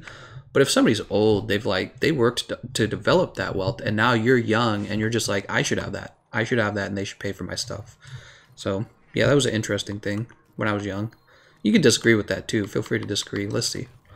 So a bow build is the only build we have left to make, and I have no clue how we would go about it without splitting it into two builds. But one way would be to maybe take a water bow and not play crowd control for the team.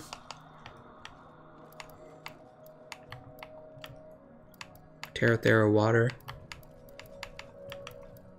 PR bow water.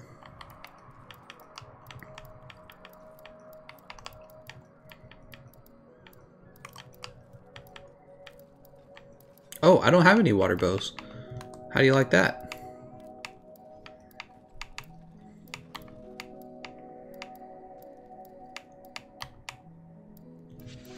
I could use Villainous Brace.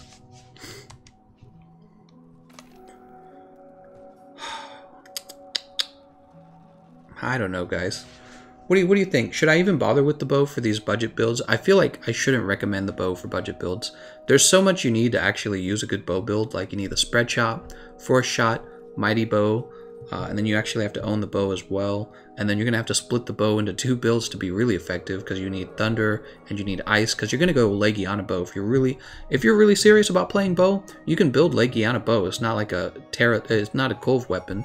So I should be recommending people to go thunder and then ice. That's what I should be doing, but I feel like that deserves its own video because it's going to require so much detail and it's going to be harder for people to accomplish that.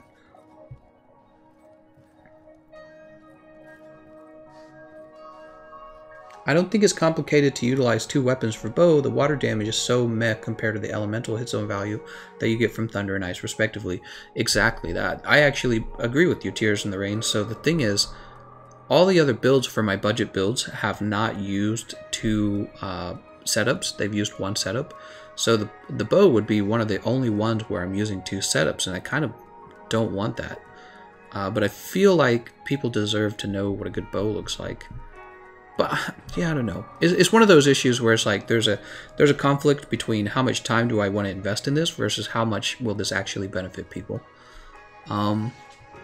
I think I'll take a break from the bow. I know that'll probably disappoint you guys. I'm going to take a break from it, and we will go ahead and stick with all of these. Actually, I think that means we're done with the budget builds. We can play whatever we want at this point. If we can play whatever we want, why don't I go ahead and just play one of my regular builds? Ones that I already have built. Actually, I'm curious about this one. So in this build, I have the King Gold Exploder, and I'm curious if it's easier to go with the wide shelling, which would look like a very different build.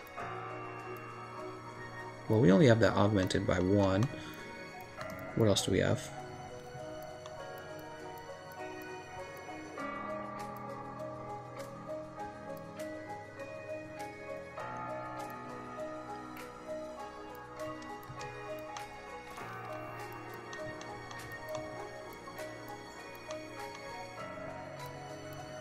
I'm just looking at my options. I don't think Blast actually works very well on Kulve Taroth. I think the water will end up doing more physical damage to her. So let's use QR Buster Water, and then I'm curious, can we bring the Handicraft? Oops, that's Weakness Exploit. Okay, it does actually reach White Sharpness. How are we doing? We're at Pursuit level 4. It's so good to see you. We're going to go ahead and post, and then we're going to finish off this build as fast as we can.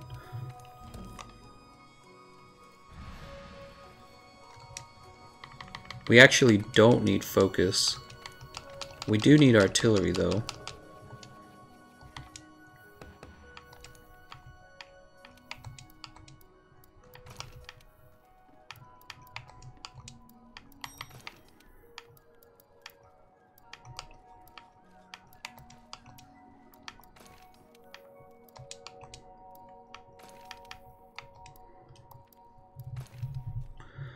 So Handicraft brought us into White Sharpness. I actually feel like we could have gone with the Kush Coil. Actually, maybe we should go with the cool Kushala Coil. Alright, that brings us into Heavy White Sharpness. Destroyer, Destroyer, that's fine.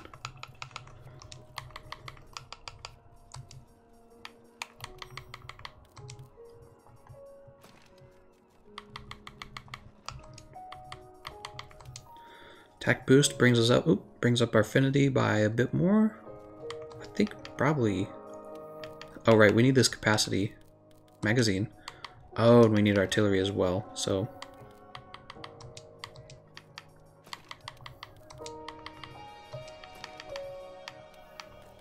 where's our artillery? There it is. So that's about as good as it's gonna get.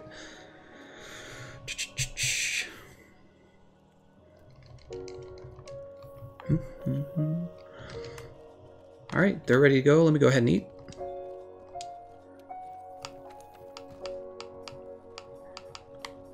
Guess we'll just eat this for the health boost. Save our Mandragora. Gameconomist, are you going to try Sword and Shield? It's a good question. Am I going to try Sword and Shield? What are we at? We're in an hour and a half. We can mess around with the Sword and Shield, maybe. Squirrel says, I like the music choice in your videos as of late. Was pretty easy, Squirtle. I just choose music that I actually listen to. Very easy.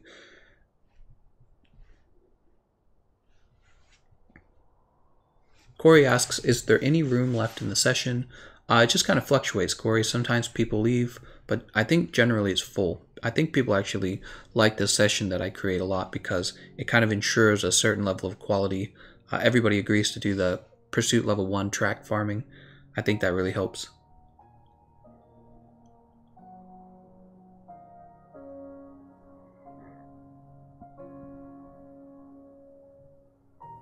While a manga goes, this gave me an idea for my Buster Water Gunlance build.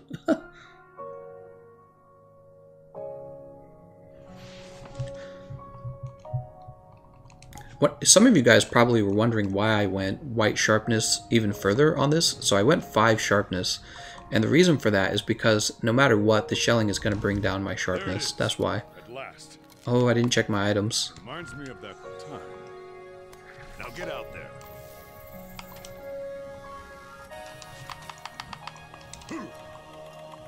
Alright, the items are wrong. Let's fix this before it gets any further along.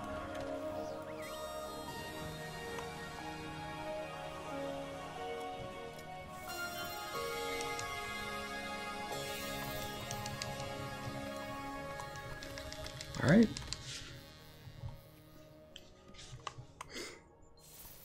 By the way, are you guys able to hear the music at all? Do you think that the music volume is okay? I've never played music in my stream, so I don't really know what to play it at. You can do this. I also don't know how to connect the music directly to the video. Here. I might be able to do that if I played the music directly from the Xbox. I'm ready.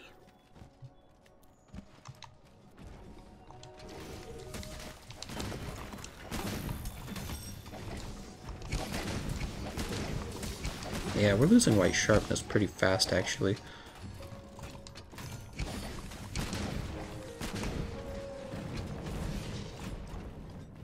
Look!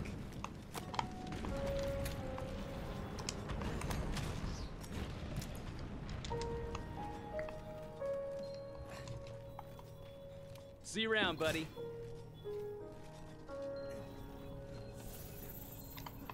If we're losing sharpness that fast, I wonder if sharpness for the Gunlances is strictly preferred to be razor sharp from the Zenajiva set.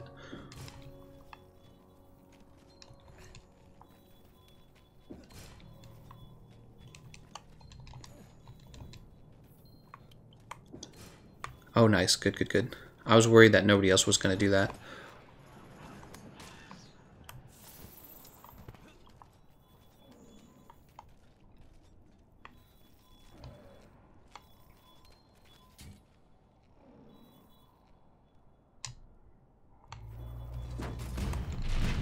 My kind of hunter.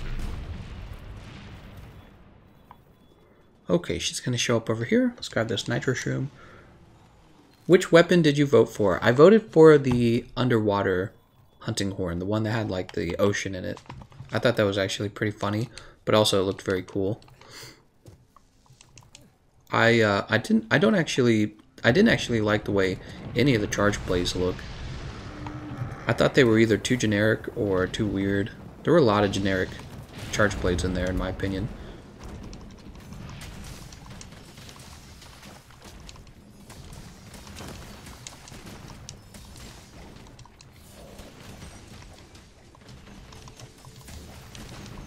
Wow, that's actually dealing pretty good damage.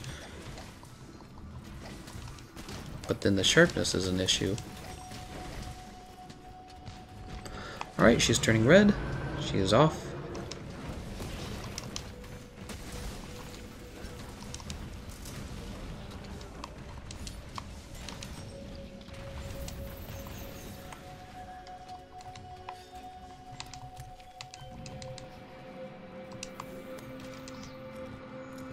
You ready? The first charge blade has 27,000 likes alone. Oh, well then the contest is over. We're going to get that charge blade.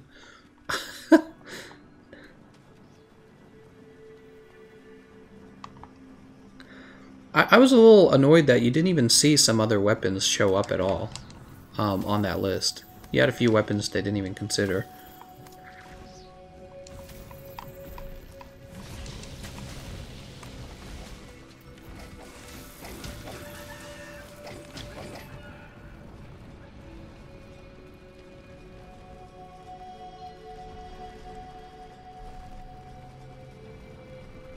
All right.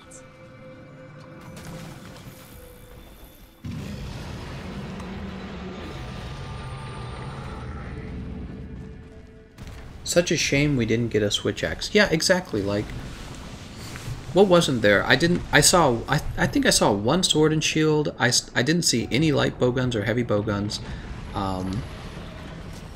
No switch axe. I wonder why.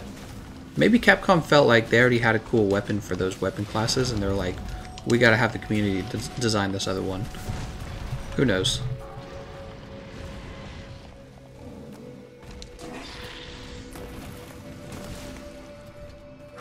Oh, she's blasting something.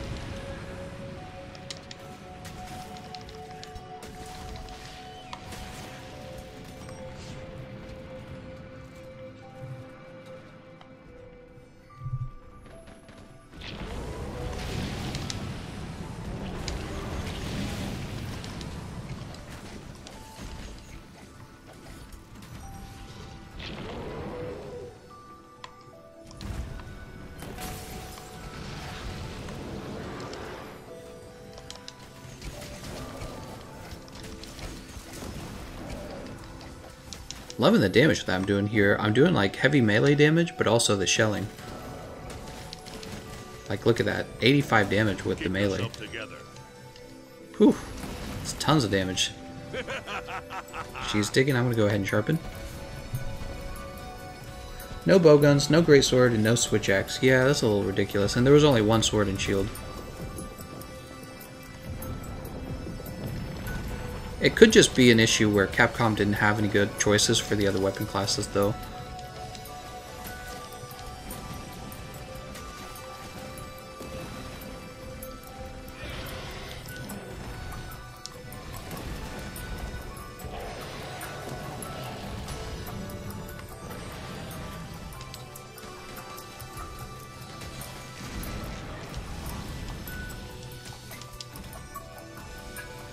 What are you doing, Cove?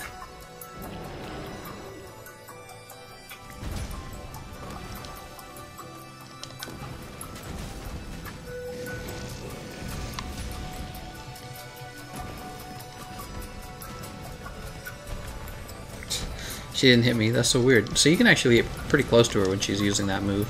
Closer than I thought you could.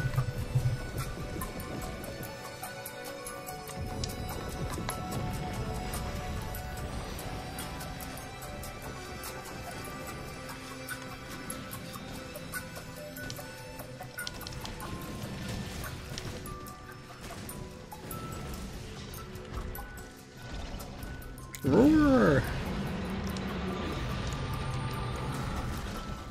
Cove, you think I care about you roaring? I don't. I ain't scared of that. Keep looking. Don't See you let later, up. Captain Morgan. Bound to pick up the trail somewhere. Are you guys talking about new weapons? For new weapons, I definitely want to see a flail.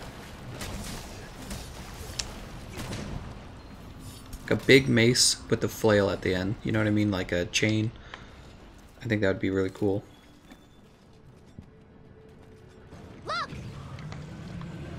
Oh, so easy to control when you're by yourself down here. So I don't know if her horns are not chipped.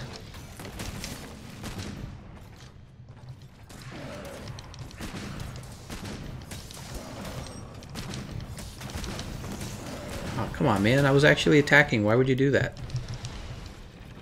I was standing there getting damage out.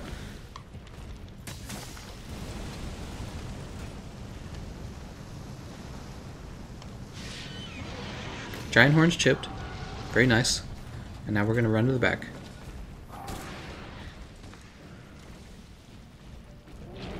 And we're not going to get shot. Because that would be sad.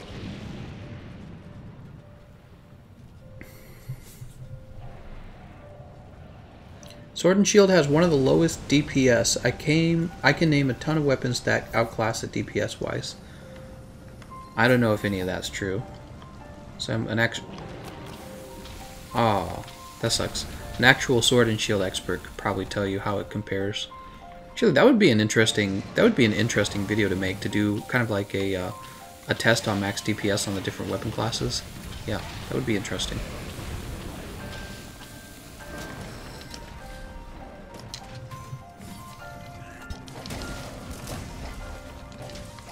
Alright, that's broken.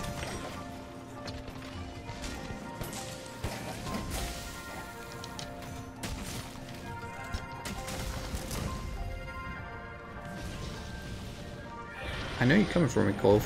I don't want it. Oh, I hopped backwards to avoid the move because I didn't want to be stuck in the lava, but I should have actually guarded the first hit of it. Oh, I'm stupid. I didn't guard the first hit of that move. Alright, we'll refresh our items. Also, that shows you the risk of playing a build that really doesn't have that much defense against fire. I think if I was using a different setup, I would have been okay. Oh no, now we're down to 1 life. Wait, are we past 10 minutes? Can I check for feline insurance? No, there's no feline insurance. That's not good, guys.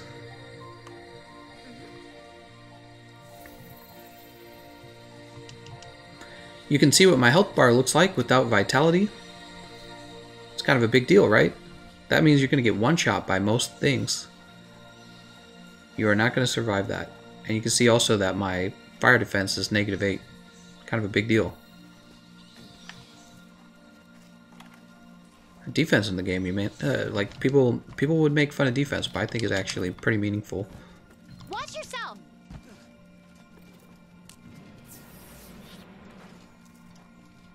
Nice, she took a little bit of damage on her tail. That's cool. Let's go ahead and put on the fireproof mantle.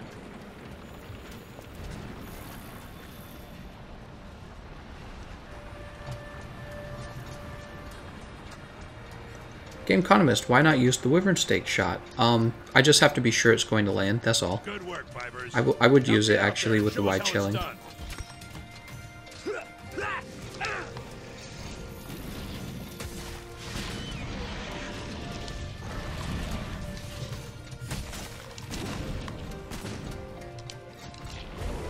Oh, there we go. That's the end. Not having very good runs today, are we?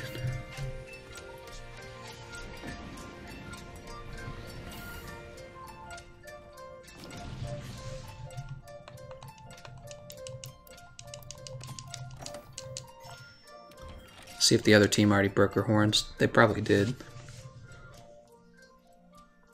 Scepter says Wyvern Stake is not that strong. Actually, on wide shelling, it's not a bad form of DPS. I think it actually outdoes regular shelling. The problem is, if you miss the Worm Stake, you're going to lose all the DPS. So it would be safer to just shell. Alright, we barely got any rewards. Really terrible run.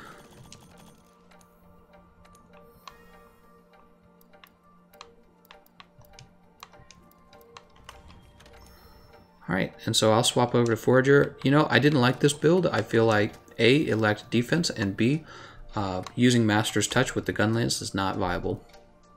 So that is my opinion. I'd never done that before. I never used Gunlance offensively like that. I always use it defensively. Hello.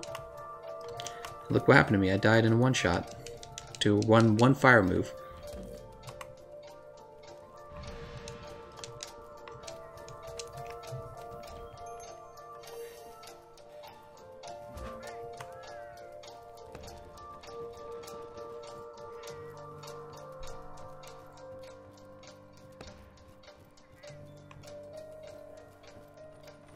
Not a very good run today. We've had a whole bunch of losses, actually. I didn't fix my items, did I?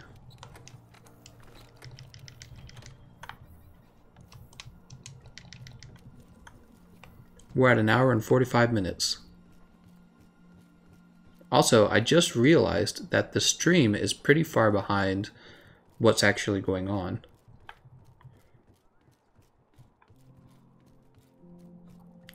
I wish YouTube had a way to have me click a button and catch it up.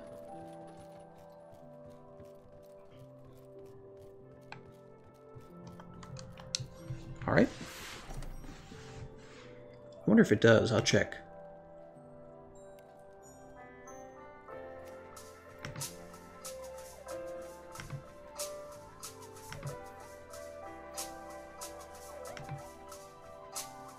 Well, nope. Not that I know of.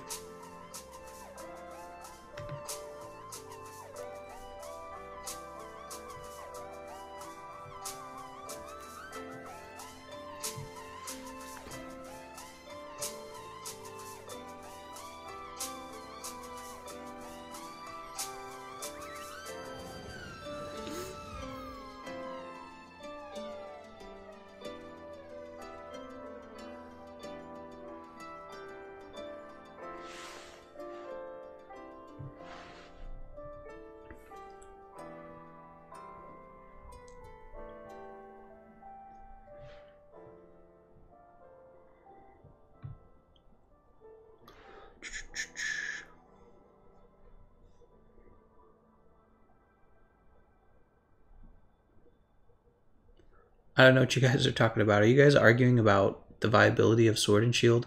It looks like you guys are arguing about the viability of Sword and Shield.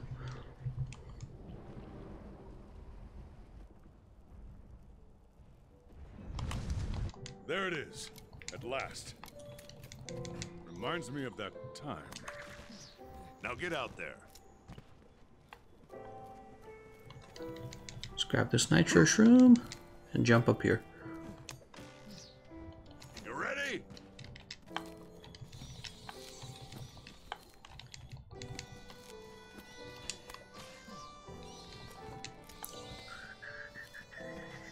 Man, this Minecraft music is making me want to go play some Minecraft, honestly.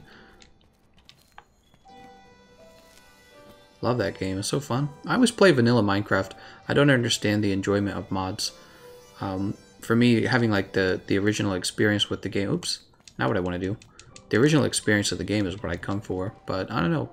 Everyone has a different experience, I guess. So I don't judge. I just prefer the vanilla, classic. Maybe I play the game a little bit because of nostalgia. Maybe that's what it is. Also, where the hell is Kulve Taroth? Oh, wow, she's way back here. Over here. I'm ready. Ooh. Oh, we got a nitro shroom in the corner over here. Oh, Kami-chan. Oh, Kami-chan.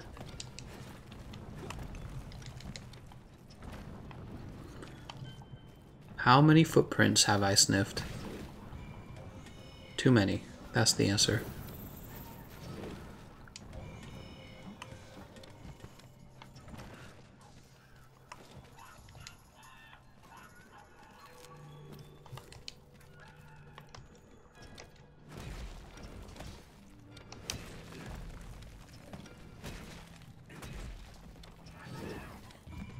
Uh-oh. I'm about to wreck this guy. It's not my fault. He walked right into me.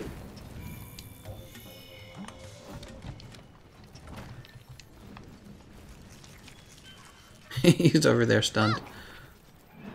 Oh, he's still alive. Okay. It's good. Maybe he'll make a little gold thing for us. Scatter chip. He is making a scattered chip for us. Look at that. Very cool. I wonder if you attack these guys a little bit, if they actually cause the scattered chips to occur. You know what I mean? Sniffing that cold feet. That's right. I am sniffing the cold feet. Let's pick up these footprints. See? Sniff. Smells so good. I love smelling Kulve's feet.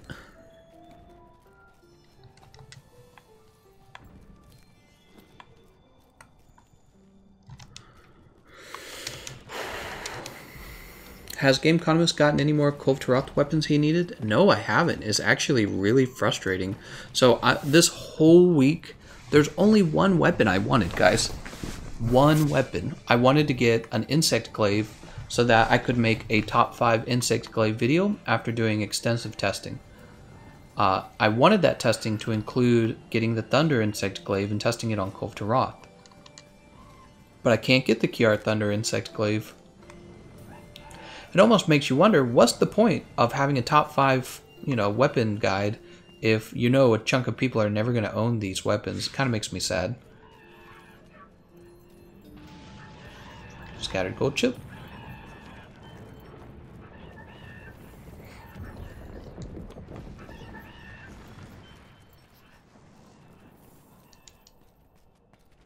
And we'll run over here. Pick up this nitro shroom, this blue mushroom, another nitro shroom, another blue mushroom, and she's going to be over here now.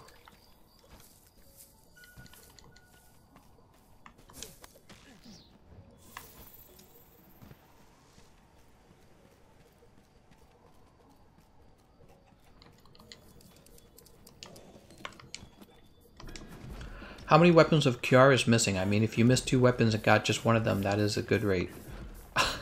It's not a good rate if I had to kill her 24 times to get it. If I had to play 24 matches against her, I mean. That is not a good rate.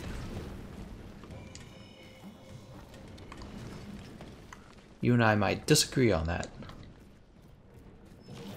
Look at these copper calapas. You could get so rich doing this. Look at these gold chip fragment, gold chip fragment.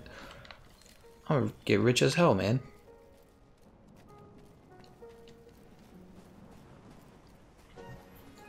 Of course, in the real world, you really wouldn't get rich off of this. This would cause hyperinflation. As the amount of gold in the market shot up, nobody would be willing to trade currency for that gold. The gold would be worthless. So the way you just collect tons and tons of gold endlessly from this fight would actually cause gold to become worthless. Gold would be like dirt. Nobody wants to trade money for dirt.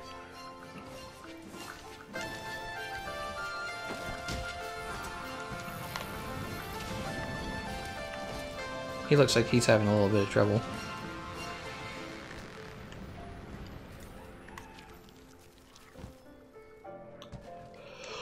Oh, scattered gold chip. Scattered gold chip. Sleep herb. I'm into special remedial. What do they call that? Home remedy. I'm into that special home remedy medicine. What do they call that stuff? I'm trying to remember. Everyone makes fun of it.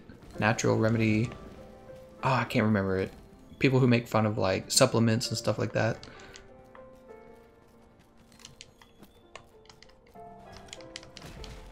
It's because nobody wants to die. We all want a freaking cure. People don't trust doctors. Actually, I was reading an article. I don't know if you guys have heard of this. Look it up, by the way. I was reading an article from Harvard, and Harvard ran a study on fluoride. Fluoride is this chemical we put in the water, if you guys didn't know this. They ran a huge study on it. It's the first time that there's been like a study of this kind on it. And they found that fluoride lowers your IQ. How do you like that? Fluoride makes you stupid. Yeah, so our government has been putting fluoride in the water in America forever. And if you do a little research, it turns out companies used to dump fluoride in the water to get rid of it because it was like leftover chemicals from their actual whatever it is they were making, and they were getting in trouble for it. And then one day they made a deal with the government where the government would actually buy the fluoride and put trace amounts of it in the water. I'm dead. She got me. Yeah, and all these years later, Harvard University comes out with a study that says fluoride makes you stupid. How do you like that? Yeah, crazy. And the argument for fluoride in the water is that fluoride's good for your teeth, so it prevents cavities, right? That's the argument. But it's a silly argument because you don't need to ingest fluoride for your teeth. You would just put it on your teeth like you would with toothpaste, right? You're not supposed to ingest Okay, she's gone. You're not supposed to ingest toothpaste, but they put fluoride in toothpaste and they tell you to spit it out, and then they put trace amounts of fluoride in water, and you just drink it. If you drink the tap, you drink the fluoride. And it's not, I was reading about this, it's not even easy to remove from the water, right? It's actually pretty hard to filter it out of the water. So, yeah, they're turning the freaking frog gays. Mink says, never forget there are chemicals in the water turning the frogs transsexual. It just really shocked me because I'd heard about, you know, conspiracy stuff about government putting stuff in the water, and this isn't a conspiracy. It's Harvard University doing an actual study. Yeah, they're like, you drink the fluoride water, be prepared to lose some of your IQ. Be prepared to be a bit stupid. I was like, no way, man. I couldn't believe it. I was really shocked. So my fiance and I, we're talking about how do we get clean water now. Can you believe that? We found out the rest of the world doesn't even put fluoride in their water. There's a few other countries that do it, but not as much as America does it. There's a few other countries that do it, but they don't even do it that much. America's mainly the only country in the world that does it.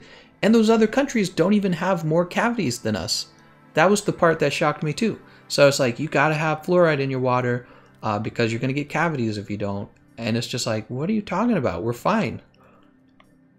All right, let's get some longsword practice in. How about that? I couldn't believe it. I couldn't believe it. I was shocked reading about all of that. I was like, no way. How's the hunting?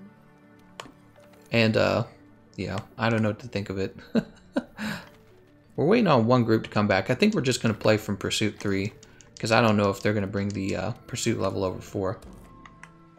Yeah, that's correct. We put chlorine in pools, and you know what? I don't go swimming in public pools just because of the chlorine. I hate chlorine. Feels like I'm swimming in bleach. Josie said they tried to do it here, and nope.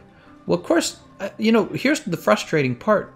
Somebody out there sells fluoride, so they have an incentive to tell you, you gotta have this in your water. You've got to ingest fluoride because it's good for your teeth. You've got to put it in your stomach, in your intestine, in your bladder, because it's good for your teeth. It's like, that's the dumbest argument I've ever heard. All the toothpaste bottles, they're like, spit this out. If you have too much fluoride in your body, you're going to be poisoned.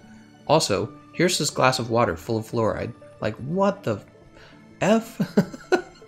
So, that was a pretty big shocker. And the Harvard University, to be the study specifically, what it said is they ran studies that discovered during the developmental years for children, if they drank fluoride, they had lower IQ.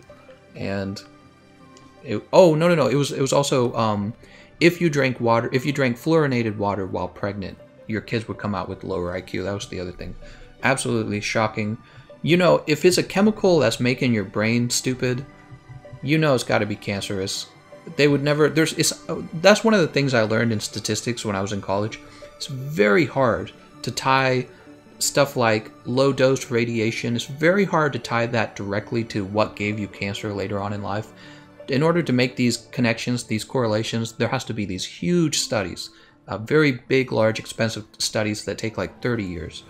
But you just know, it's like when you're exposing your body to this crap that you would never otherwise expose your body to, it's got to be affecting you in a negative way. And cancer is just your body getting worn out too fast and the cells eventually mutate, right?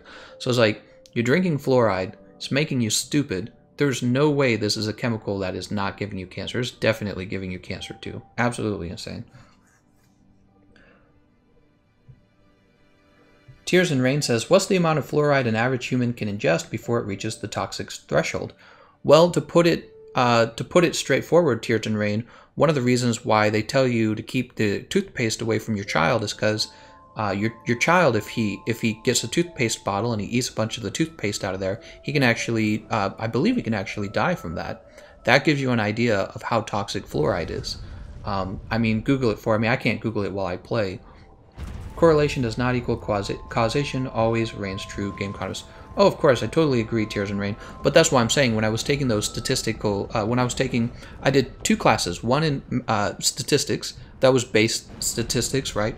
And then I did one that was way more complicated. It was called statistical modeling, and it was for a big data computer science class I was taking. We had to learn a whole bunch of crap, right? And that's what I was saying. For actually drawing a correlation, it was very hard to do that without tons and tons of data. Because eventually they do have to try and draw that correlation.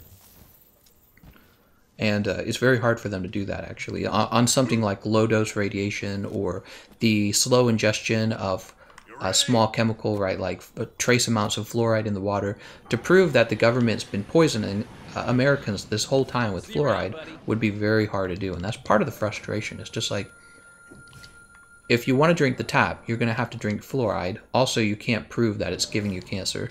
It's very frustrating. But it's like, when was the last time drinking a chemical was good for your body?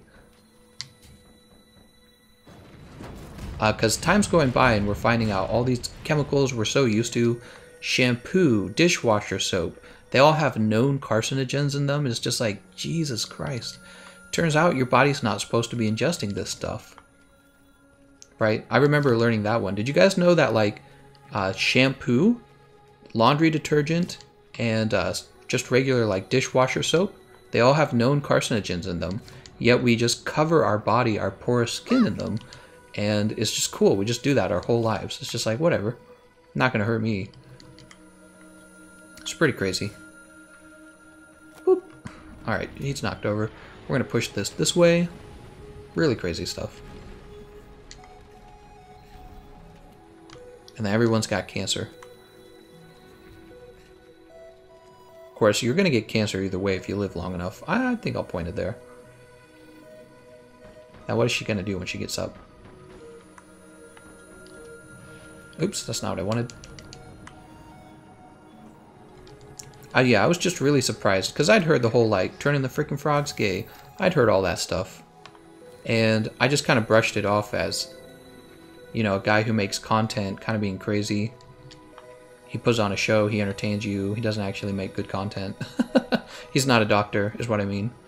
And then I read the Harvard study, and it's like, fluoride's making your kids lower IQ. That's a big deal, man. I don't want my kid to be lower IQ, because I drank whatever, fluoride. Let my kid drink fluoride? That's crazy. If somebody sold me water that made my kid's IQ lower, I would sue them. Like, right away. Wouldn't even be hard. I'd just be like, I'm definitely suing you. You lowered my kid's IQ. Everything will give you cancer nowadays. I don't actually think that's true, Izzo. I think that I don't think everything literally gives you cancer. I just think that some things are giving you cancer real fast. Like, you can say that smoking a cigarette's probably going to give you cancer, right? But you can't say that's true for eating, like, some regular chicken breast. Chicken breast isn't giving you cancer super fast. Well, I don't know. Actually, there is some stuff about meat. But, like, okay, broccoli. There you go. Say something about broccoli. You can't. Oh, was that too early? That was too early. Some of them landed. I think they did some studies that showed, like, deli meat was giving people cancer at the same rate that cigarettes were because of nitrates. I was talking about that the other day, actually.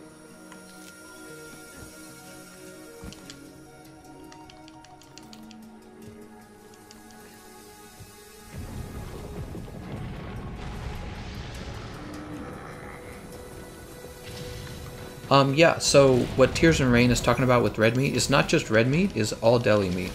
From nitrates and phosphates, I believe. Those are preservatives that the companies use to keep the food to last longer. And they discovered that it had a cancer rate of probably a cigarette. So it was really bad. And now, when I go to the grocery store, there are all these nitrate-free options now, because it's like, they want to keep selling me meat.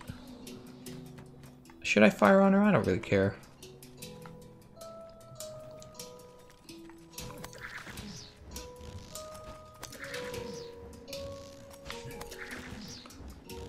Remember to smash that motherfucking like button.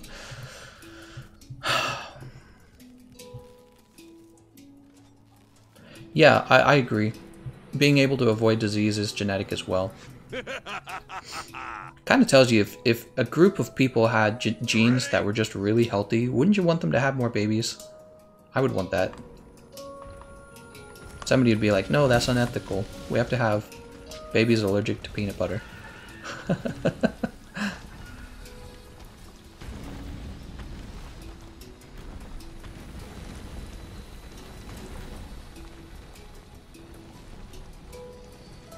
Alright.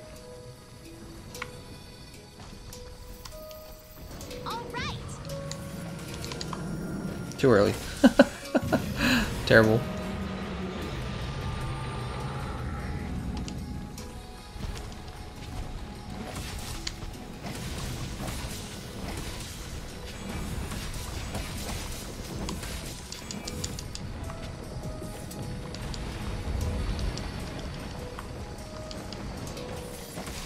Didn't actually mean to do that.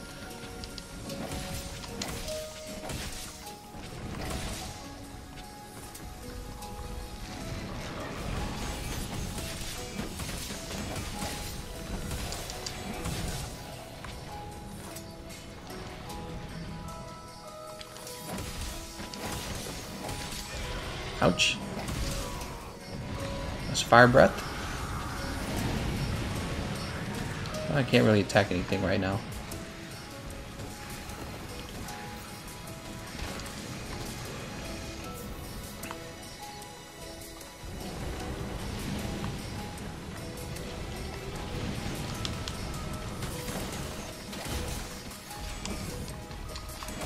Ouch. Let it hurt me again. Cancer is one disease, or better said, a defect of your cells. There is much more possibilities that harms the cells, and that must be mentioned too. The body has a limited recovery. Keep yourself together. Yeah, I was just talking about fluoride, honestly. I was really surprised to learn that Harvard discovered fluoride was giving children lower IQ. I think that's really shocking, and there shouldn't be any debate about fluoride at this point. I mean, it should just be gone. It's kind of like the marijuana debate. Like, should marijuana be legal? It's like, no, let's put a whole bunch of people in jail, and also let's keep alcohol legal. It seems like something that nobody with common sense would ever be voting for or against, right? So like with the fluoride, you would just say, once that study comes out, you just be like, if that study is accurate, nobody should be drinking fluoride.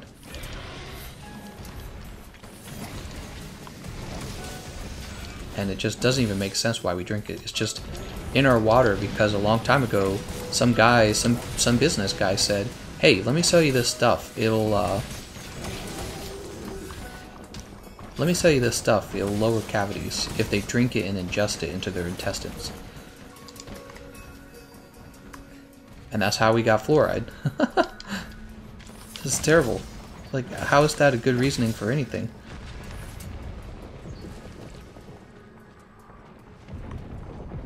Andrew says, except that study did not prove that, GE. Oh, I don't know what you're referring to. Are you referring to the Harvard study?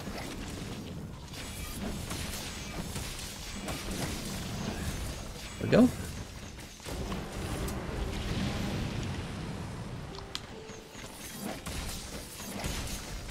A little early on the roll. And she roars again. I hate the double roar. I really do.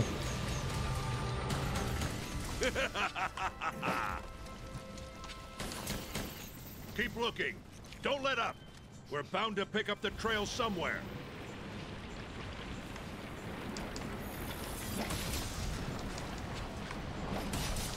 I think one study should be not the case. It must be more studies that are not related.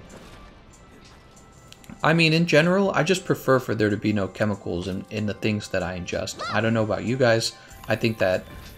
oh, she still got hit by it. Nice. Horns chipped.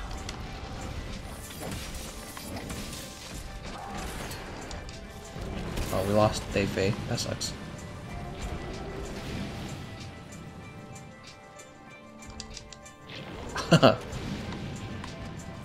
She was going for me, man. Somebody. Yeah, in general, you know, if you can prove that I have to have... If you can prove that I have to have it, that's one thing. I don't see why if I need fluoride, why don't I just brush my damn teeth, right? So if that's the argument, that we need fluoride to keep your teeth clean, why don't I just brush my teeth? That would be much easier than making me drink fluoride.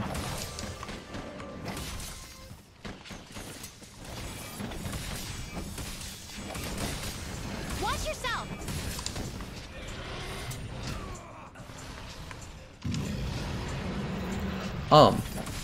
Yeah.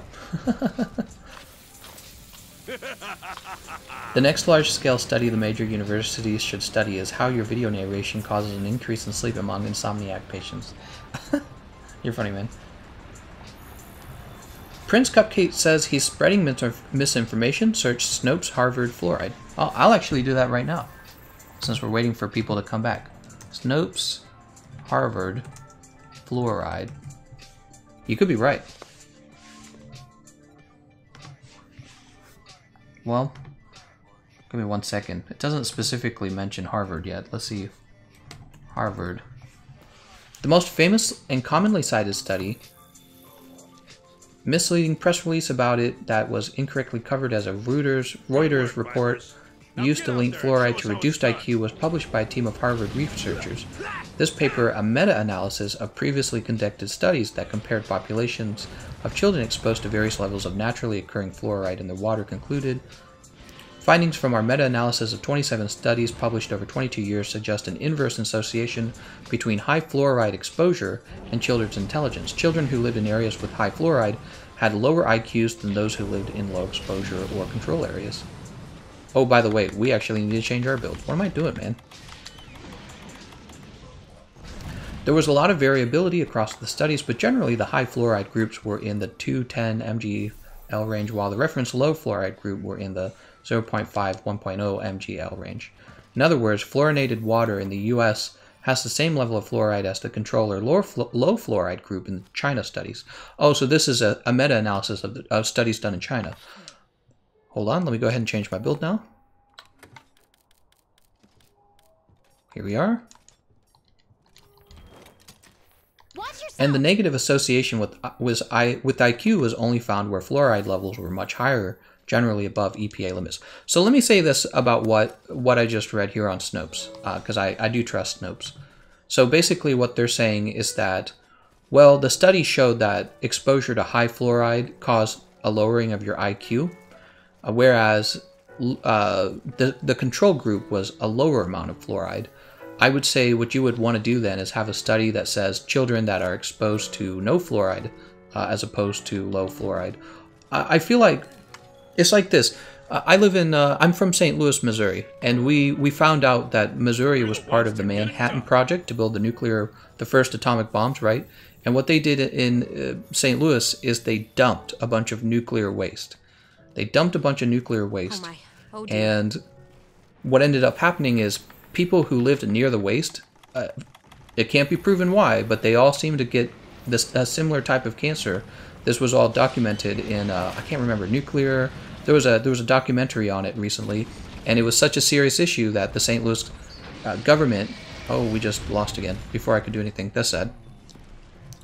I'm having way too many losses, guys. We gotta win these. Yeah, I'm not getting any rewards here. Okay, so anyways, here's the deal. The government came forward and the government said, well, if you're exposed to low-dose radiation, you should be fine. And the question is, how much do you actually want to believe that?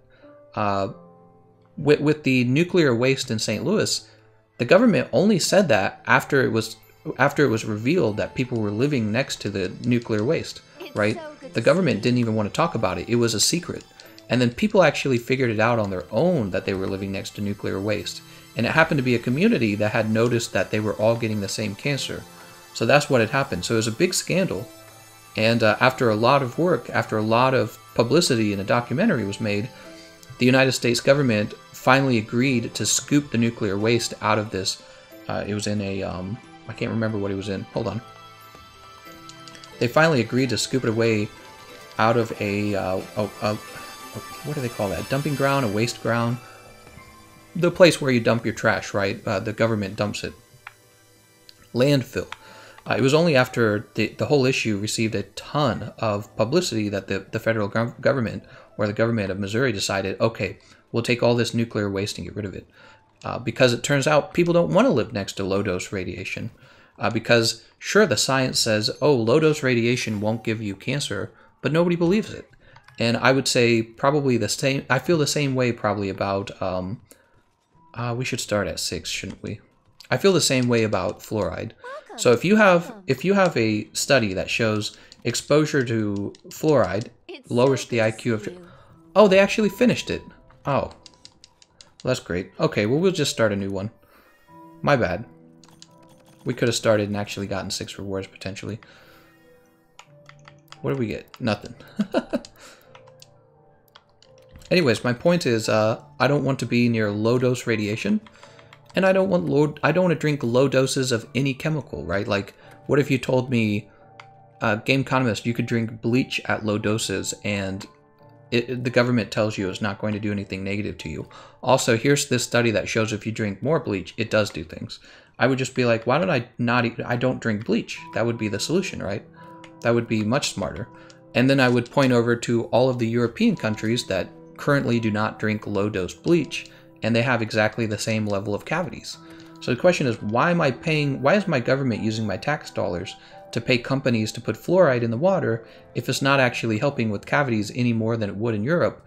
And large dose, I guess, or larger dose fluoride is linked to lowering of IQ. It's crazy. To me, that's crazy. All right, so let's go ahead and post a quest. Hello. Oops. Begin siege. See what people are saying. You can eat right, work out, not drink or smoke, then get run over by a driver that's rushing to the hospital because he left a lump under his nip. That's true. All pharmaceutical companies love lobbying to hide studies. That's why we have an increase in Me Too drugs, drugs that claim to a better upgrade only to have the same efficacy as the prior lel. Miko says, exposure to chemicals or elements can be harmful. I believe that it has been confirmed that exposure to lead from exhaust fumes when cars used leaded fuel leads to higher aggression in people. I totally believe it. I mean, it's just like, I don't know why we keep making excuses for exposing ourselves to things as if, oh, it's just a little bit of bad. It's like, man, it's crazy. You gotta have better standards for what you want to actually consume. You gotta have better standards.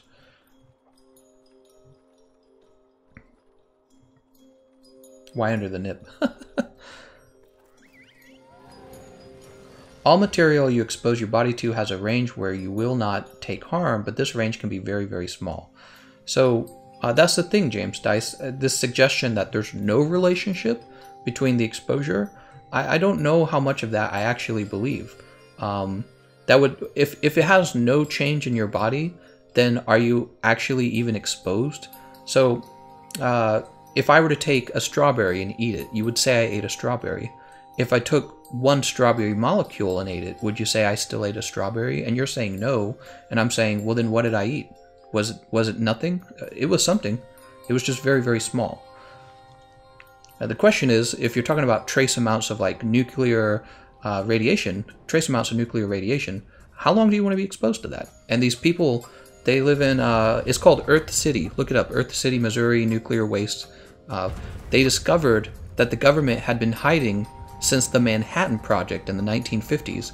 The government had been using St. Louis, Earth City, to hide a whole bunch of nuclear waste. And all these people were getting cancer. They were all getting cancer, and they were like, what the hell? And yeah, and then after it became public, the government is now forced to actually dig up the nuclear waste and get rid of it. It's really sad. Alright, let's grab this. At last. So today has been a really bad Kulve run. I have gotten very few completed runs that went well. Really dissatisfying, I have to say. I might get choosier. I might get choosier about how the run goes if it continues. Of course, I need to be choosier about what weapons and what builds I bring as well, because I need to die less. When I use my good builds, I really don't die that much, and I usually deal lots of damage.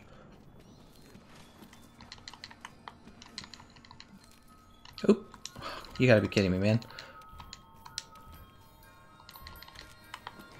Alright, let's just jump down. I forgot to change out my items. Whoa, where did I land? You can do this.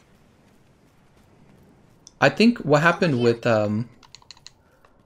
what we just learned here in St. Louis with the hidden nuclear waste from the Manhattan Project, what we learned about it is that our government is okay with keeping secrets from us about that. Secrets that might be really bad for our health.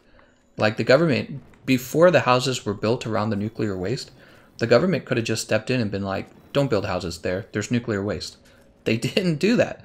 And then we built a suburbia, this tight suburbia, right around the nuclear waste, right next to it, really not that far away, and nobody said anything. And it's just like, who the hell allowed this? Who thought it was going to be a good idea to put a whole bunch of nuclear waste here and then not tell anyone, and then know that there's houses being built there and not say anything? And another example, they had the water poisoning in, what was it, like Michigan or something like that? I can't remember where it was at. They had the water poisoning over there. A bunch of people died or got sick from it, right? And they didn't fix it for a long time. That was recent. That was just a few years ago. So the idea that maybe fluoride's not good for you, it turns out, and the government doesn't care to change it. They don't want you to think that it was bad and they had made a bad decision this whole time. Completely believable. I would believe that in a heartbeat. So when somebody... Oh, check this guy out. Shiny golden crab. You're so shiny. When people make a big mistake like that, they don't... You know, if the public comes out and goes, holy cow, that was a bad idea, you get in trouble. If the public comes out and says, was that a bad idea? You don't get in trouble. You don't get lawsuits. You know what I mean? You don't get lawsuits. That's the way I see this.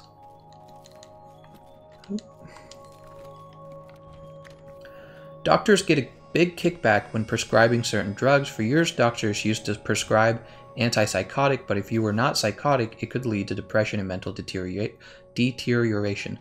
Yeah, I've been reading about that, actually. I've heard about it on talks on YouTube. I've read about it in articles.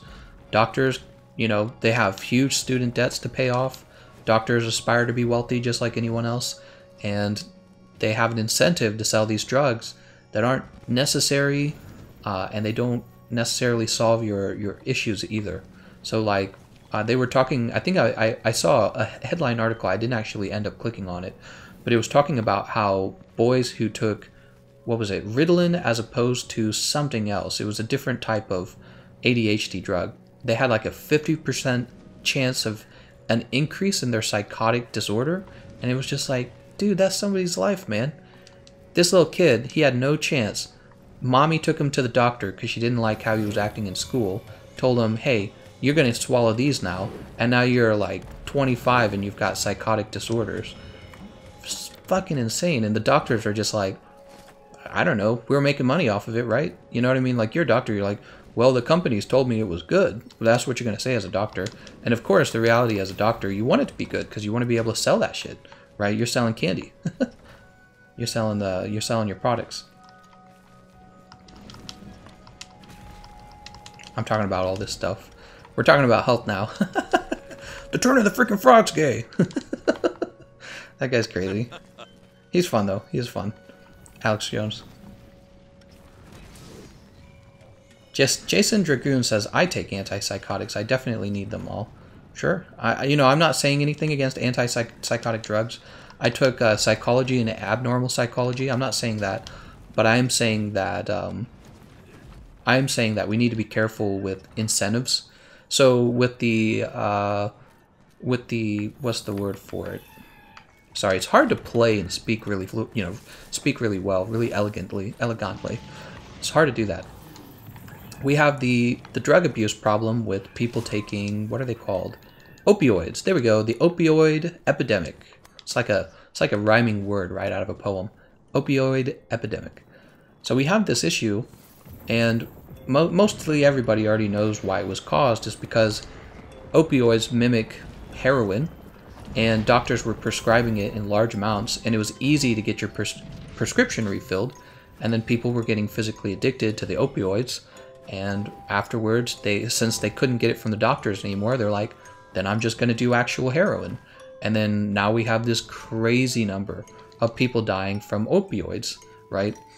And it's just like, I feel like a big part of the problem, it wasn't just regulation, it was the system itself incentivizing doctors to sell more of these drugs, regardless of if people needed it or not. And it's just like, we gotta look into that, man. You can't just have this going on. It's pretty bad, right? There should be probably actual consequences for the drug companies and for the doctors. But I don't actually think that those consequences are that big of a deal to them. They're just like, I don't care. Selling these drugs, aren't I? So it's an interesting issue.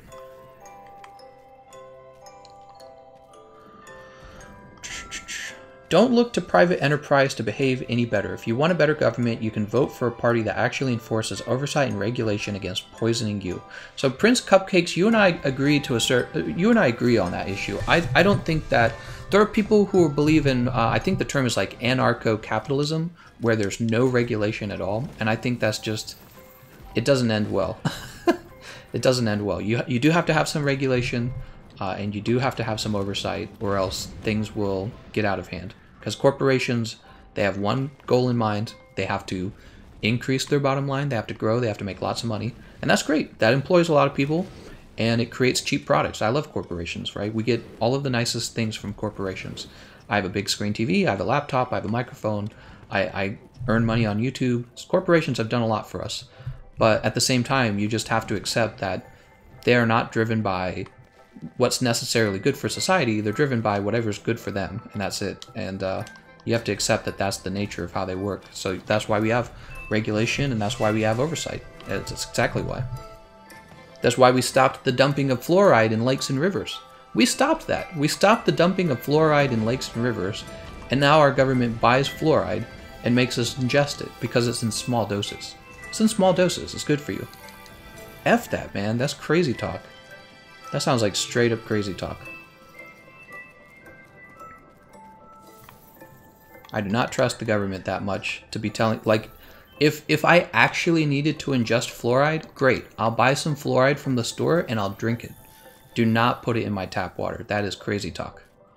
You see what I'm saying? I don't need the government buying fluoride for me and then giving it to everyone who doesn't know that it could potentially have harmful side effects. For example, here's something I read. So there's trace amounts of fluoride in the water, right? And somebody suggested, well, fluoride is, if it's in a small amount, it can't be bad for you, right? It must not be doing anything to you.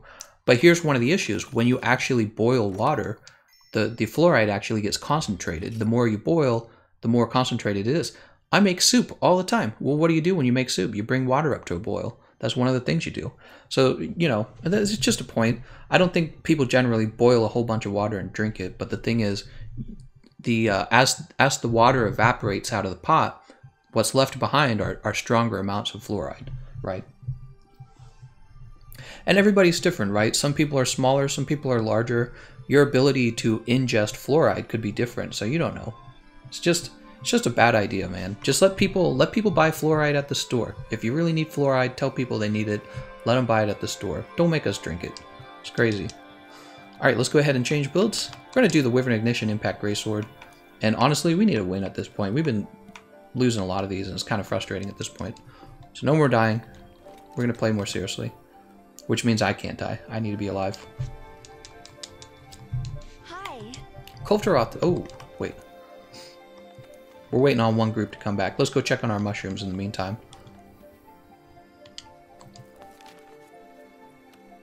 Right, trade ride. Here in South Africa, our government didn't even plan ahead for power. Now we don't have any for 4 hours a day. Governments suck. I heard about that. I heard about the South Africa struggling with their electricity. Yeah, I heard about that, but I didn't read into it too much. Progression says surely they dosed it to adjust for boiling as well, right? I don't know if they did. Do you know if they did? What if instead of putting it in my water, which clearly all of Europe is shown is unnecessary, because Europe doesn't drink fluorinated water, they just drink regular water, and they don't have more cavities than Americans, okay? So it's not actually protecting you from cavities, which makes a lot of sense, because why would you need to drink water into your intestines for your teeth, right? Why would you need to drink fluoride to protect your teeth, but it's going into your stomach and your intestines? If it's the case that you need fluoride, just let me buy it at the supermarket. Problem solved. Crazy. All right, let's pick this up. I'm gonna start my own Alex Jones. Soft soil? I'm gonna start my own Alex Jones radio show or whatever pretty soon here. Get my tinfoil hat out. Start shouting into the microphone. Rip my shirt off. It's okay to be worried about fluoride, but the levels of lead in your water are probably far more dangerous. I would agree with that. So one of the apartments I rented at, they were obligated to tell us that they used to have a lead water problem and that they have since changed the pipes. They were obligated. We couldn't sign into getting a house there unless we agreed that we had been told that. It's like, Jesus. It made me think about the people that had lived there before me. It's just like, wow, you're just drinking lead water. So bad. People were convinced that asbestos was good for you. Asbestos was a thing for our grandparents. And I suppose our parents as well. Actually, yeah, I vaguely remember it for our parents. Let's go ahead and post. Hi.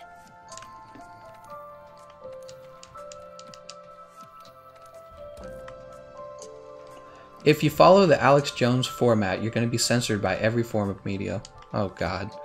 You're gonna get censored for having anything except, well, I don't know how much I want to get into politics right now. I don't know if you guys heard, I heard Jordan Peterson recently, he was going to have a talk about religion at Cambridge University, and then the professors and the students said, no, we don't want that because we don't agree with this politics, so we don't want him to be able to come here and speak.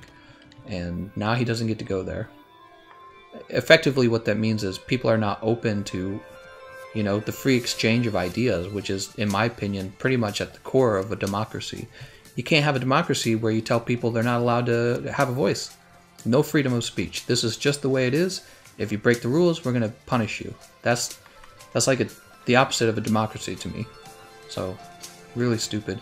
If Jordan Peterson has bad ideas, people are supposed to listen to them, acknowledge it's a bad idea, and then everyone's supposed to disagree with them. That's how it's supposed to work in an actual democracy.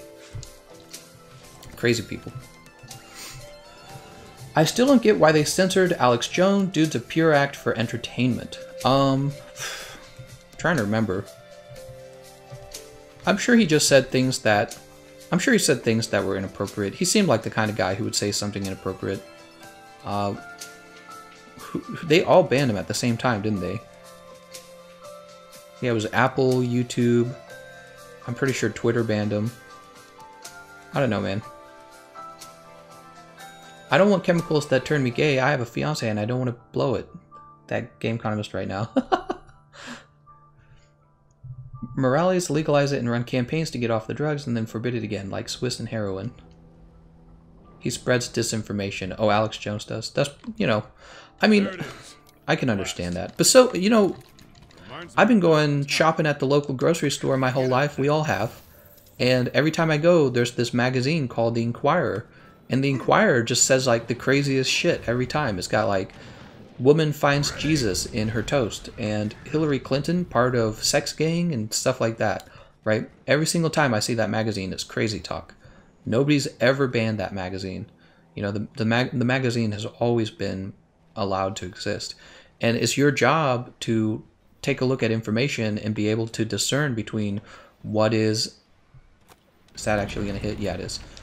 Be able to discern between what is a lie and what the truth is, because you can... It's actually easier than ever to go look stuff up. Like, I just went and snoped that thing, right? You just got on the internet. It takes like 2 seconds. Oops, that's not what I want. So the idea that you have to deplatform Alex Jones... I guess their argument is probably going to be somewhere along the lines of, well, Alex Jones is harming our platform, so we get to decide what he says and what he doesn't say. And I can understand that argument a little bit. That seems fair enough. Oop, giant horns chip. That was pretty fast. Can't beat the greatsword.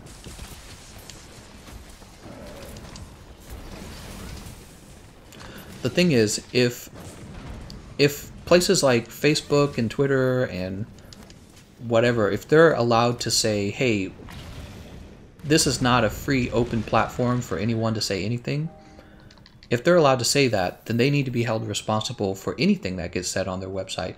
So when the MAGA Hat Kids thing happened, those places, all of those platforms need to be sued like crazy for the spread of misinformation on the MAGA Hat Kids. That's how it should work. That just seems fair to me.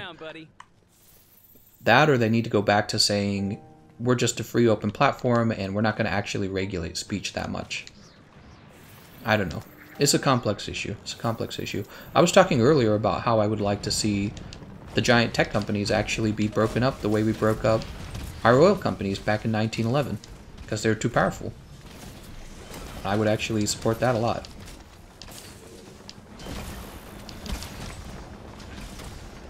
people should just take Alex Jones seriously and debunk his arguments. Exactly. Because your basic belief about society has to be that society is fundamentally educated and good. Because if you actually don't believe society is educated and good, then we're already effed, right? You must have a crazy worldview of the world, of the country you're living in right now, especially if you live in a democracy. If you think people aren't that competent, then you're already in trouble, because you believe that the majority of people are believing Alex Jones, and that means you're living in a crazy town. Oh, just as I get knocked over. But going out and silencing him, that's a totally different issue. It actually shows you that those platforms have a lot more power than you should probably be comfortable with, because places like YouTube, Twitter, and Facebook are going to be how presidents get elected now. It's not going to be TV. I don't watch TV. I have like Netflix, and that's it.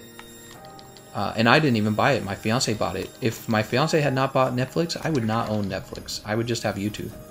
So the idea that YouTube now gets to decide who talks and who doesn't, it's fucking scary as hell, man. No, he was banned from Facebook for inciting violence against Muslims, but they never showed proof of it. YouTube for ban... Oh. There we go. YouTube for a ban invasion, and Twitter for calling a CNN host a rat. Tears in the Rain says, American education is unironically lagging behind in most countries. I believe we aren't even ranked in the top 5. Yeah, I've heard a lot about this. I actually don't have a lot of experience with American education. I was homeschooled. Oh, I thought that is a gold crab. I was homeschooled, so I have no idea how it is, but my fiance tells me it was really bad.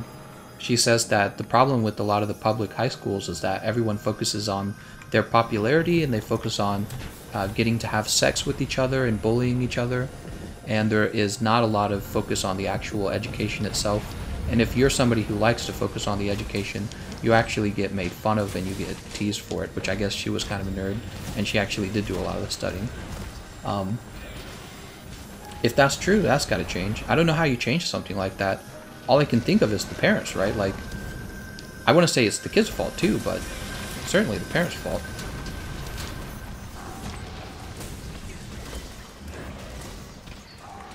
Loving this affinity boost. It's great. I'm a little worried that the guy with the bow is going to cause her to be KO'd, though. They Faye? Yeah, she got me.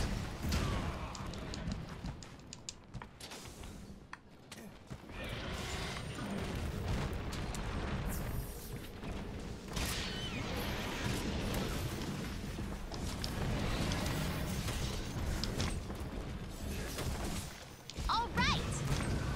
Oh, that's a pity.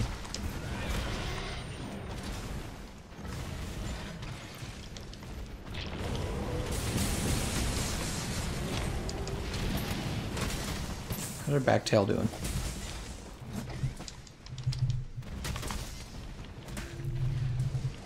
Is it better to be homeschooled? So Vilson, I can give you my experience from being homeschooled.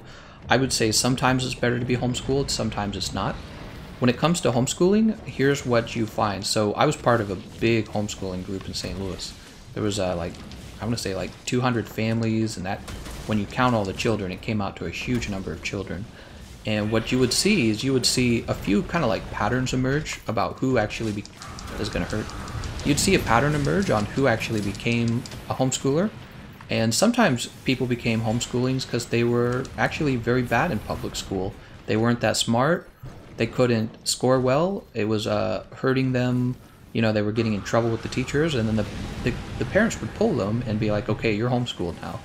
And those parents weren't like great teachers. They were actually troublesome kinds of people. So you actually get homeschoolers that are not that great. But you don't ever see people talk about them. You don't ever see people parade them around. And then you get the group my parents were in. My parents were like paranoid about the government, and they were worried about being able to instill like Catholic values. So for me, my parents didn't want to be didn't want public school because of religion. So you see a lot of that as well. They didn't want me to be around a bunch of people who would basically be like, hey, you want to have sex? And they knew we'll just keep them at home and this will never happen. And then there's the third group, and this is really the group that you mostly hear about.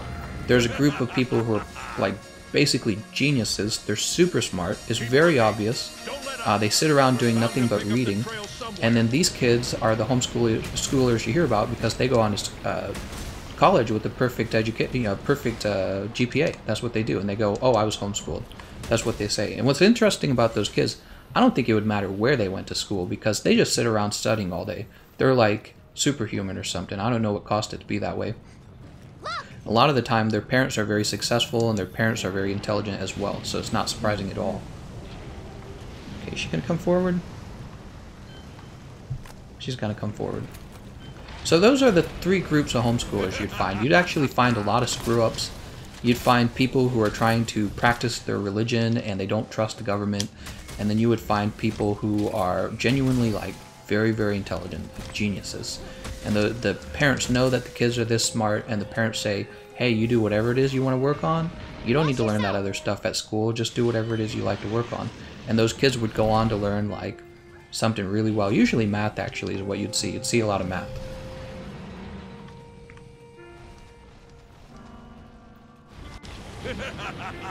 When I went to university to study computer science, I felt a lot of frustrations from being homeschooled actually because my parents didn't do a very good job teaching me math. You kind of need math to be good at computer science. So a lot of the time I felt like there would be all these students around me who knew these basic ideas in math and I didn't. And I'm like, where did you guys learn this stuff?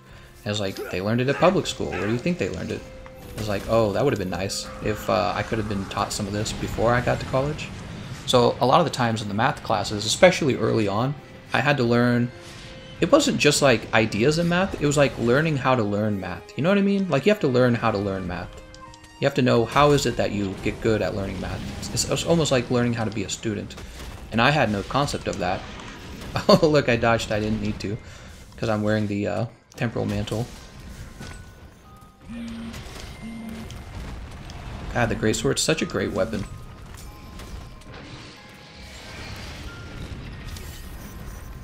So that was really frustrating, being homeschooled. The education genuinely can lack.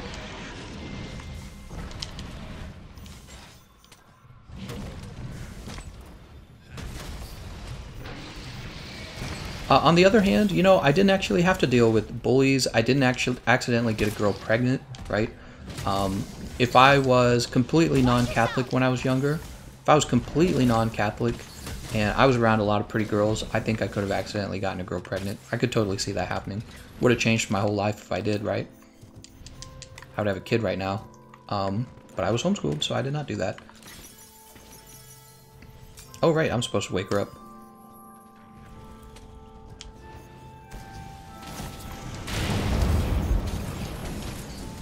We gotta break her tail too, guys. Her tail.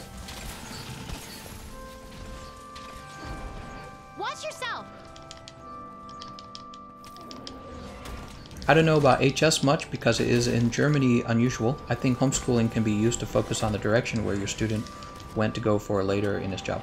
Well, here's the deal. So in Germany, if your public schools are actually very competent, then it doesn't make sense to homeschool your kids. See what I'm saying? But in America, if the public schools are kind of incompetent, then you homeschool your kids to get your kids a good education. Recently, my fiance and I have joked about homeschooling our kids because I actually know a lot about how to homeschool kids, having been homeschooled. Ooh, I gotta get out of this. Having been homeschooled myself and actually enjoying teaching, I think, whoa, I think I could actually homeschool kids if I wanted to. I'm also college educated, so I know a lot about what you need to get into college. I know higher level math, certainly. So we've joked about it, but the real reason we joke about it doesn't have to do with, it mostly has to do with us worrying that our kid will actually get injured in a school shooting. Isn't that crazy? We're actually worried about a school shooting. It's like, it probably won't happen to us. Statistically, our kid is more likely to die in a car accident. But it's like, all these school shootings, you keep hearing about them, and then it's like, well, we'll just homeschool. Problem solved.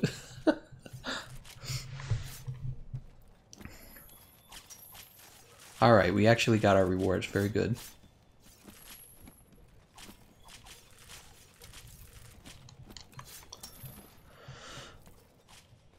Tears and Rain says, lol, the Chad Gameconomist impregnating girls. Hey, you don't know. I was actually very charming when I was young. I still am, I think.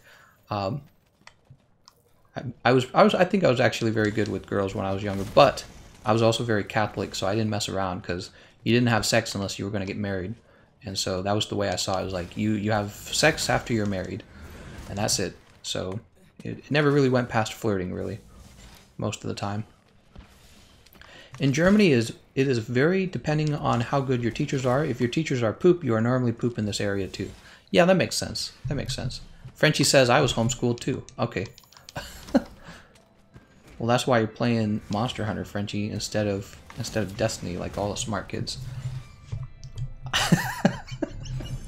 Minx goes, I watch Richard and Mortimer.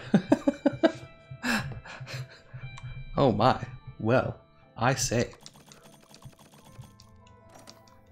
Pro Sketch says, my town recently got shot up, still shaken from it. Completely understandable. Yeah, that's completely understandable. Somebody who finds emojis retarded says, I watch Golden Win, what's your point? I have no idea what that means. Gameconomist, what is your session ID? I always place the session ID in the description of the video.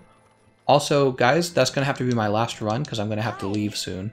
I'm going to have to drive off soon. Oh, we got the 8 rewards. Nice. Well, that helps because I haven't been getting a lot of rewards. Oh, no, man. We're still not getting those rewards. So bad. And it's already 4 o'clock. It looks like I will not be making a review of the top insect glaives because I failed to get the Thunder Insect Glaive before Kulve Taroth leaves. I mean, when I come back home, I might be able to play a little bit more of Arch-Tempered Kulve Taroth, but damn, man, that's ridiculous. Really is. Guess I'll be focusing on other videos, so you guys will have to wait on the insect glaives. Man. I don't think we would be able to get another run done before I have to leave. That's the thing. Alright, well, if that's the case, I am going to go ahead and leave. I appreciate you guys watching. It was fun talking about various subjects. We talked about fluoride. Somebody told me to Snopes it, and the fluoride thing was probably overhyped from what I read, but I still believe that I don't want fluoride in my water. If I need to ingest fluoride, I'll buy it from the store myself. That would be fine. I don't think the government should be forcing us to drink fluoride in our tap water. Also, what else did we talk about? Homeschooling your kid. I think homeschooling your kid can work if 2 things are true. Your kid already likes to sit down and read educational books, like math. If your kid likes to do that, you can probably homeschool your kid. The second reason you might be able to homeschool your kid is if you're also very intelligent and very well educated and you know everything your kid is going to need to do well in the world and to do well in college. If you don't have your college degree finished, why in the world would you educate your kid? Because you're not going to be able to provide everything they need to get ready for college. You know what I mean? So that's my perspective on homeschooling. I think that homeschooling becomes kind of like an opportunity for parents to offer worse education for their children because they're abdicating their responsibilities as parents. But then there's also some legitimate situations where the kid does better under homeschooling. Yeah, I didn't have to deal with any bullying as a homeschooled kid, and I didn't accidentally get anybody pregnant. And if I was a girl, I wouldn't have accidentally gotten pregnant because I was homeschooled, right?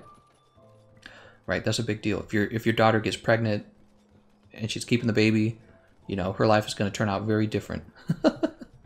Also, you don't get shot at home. Maybe you do.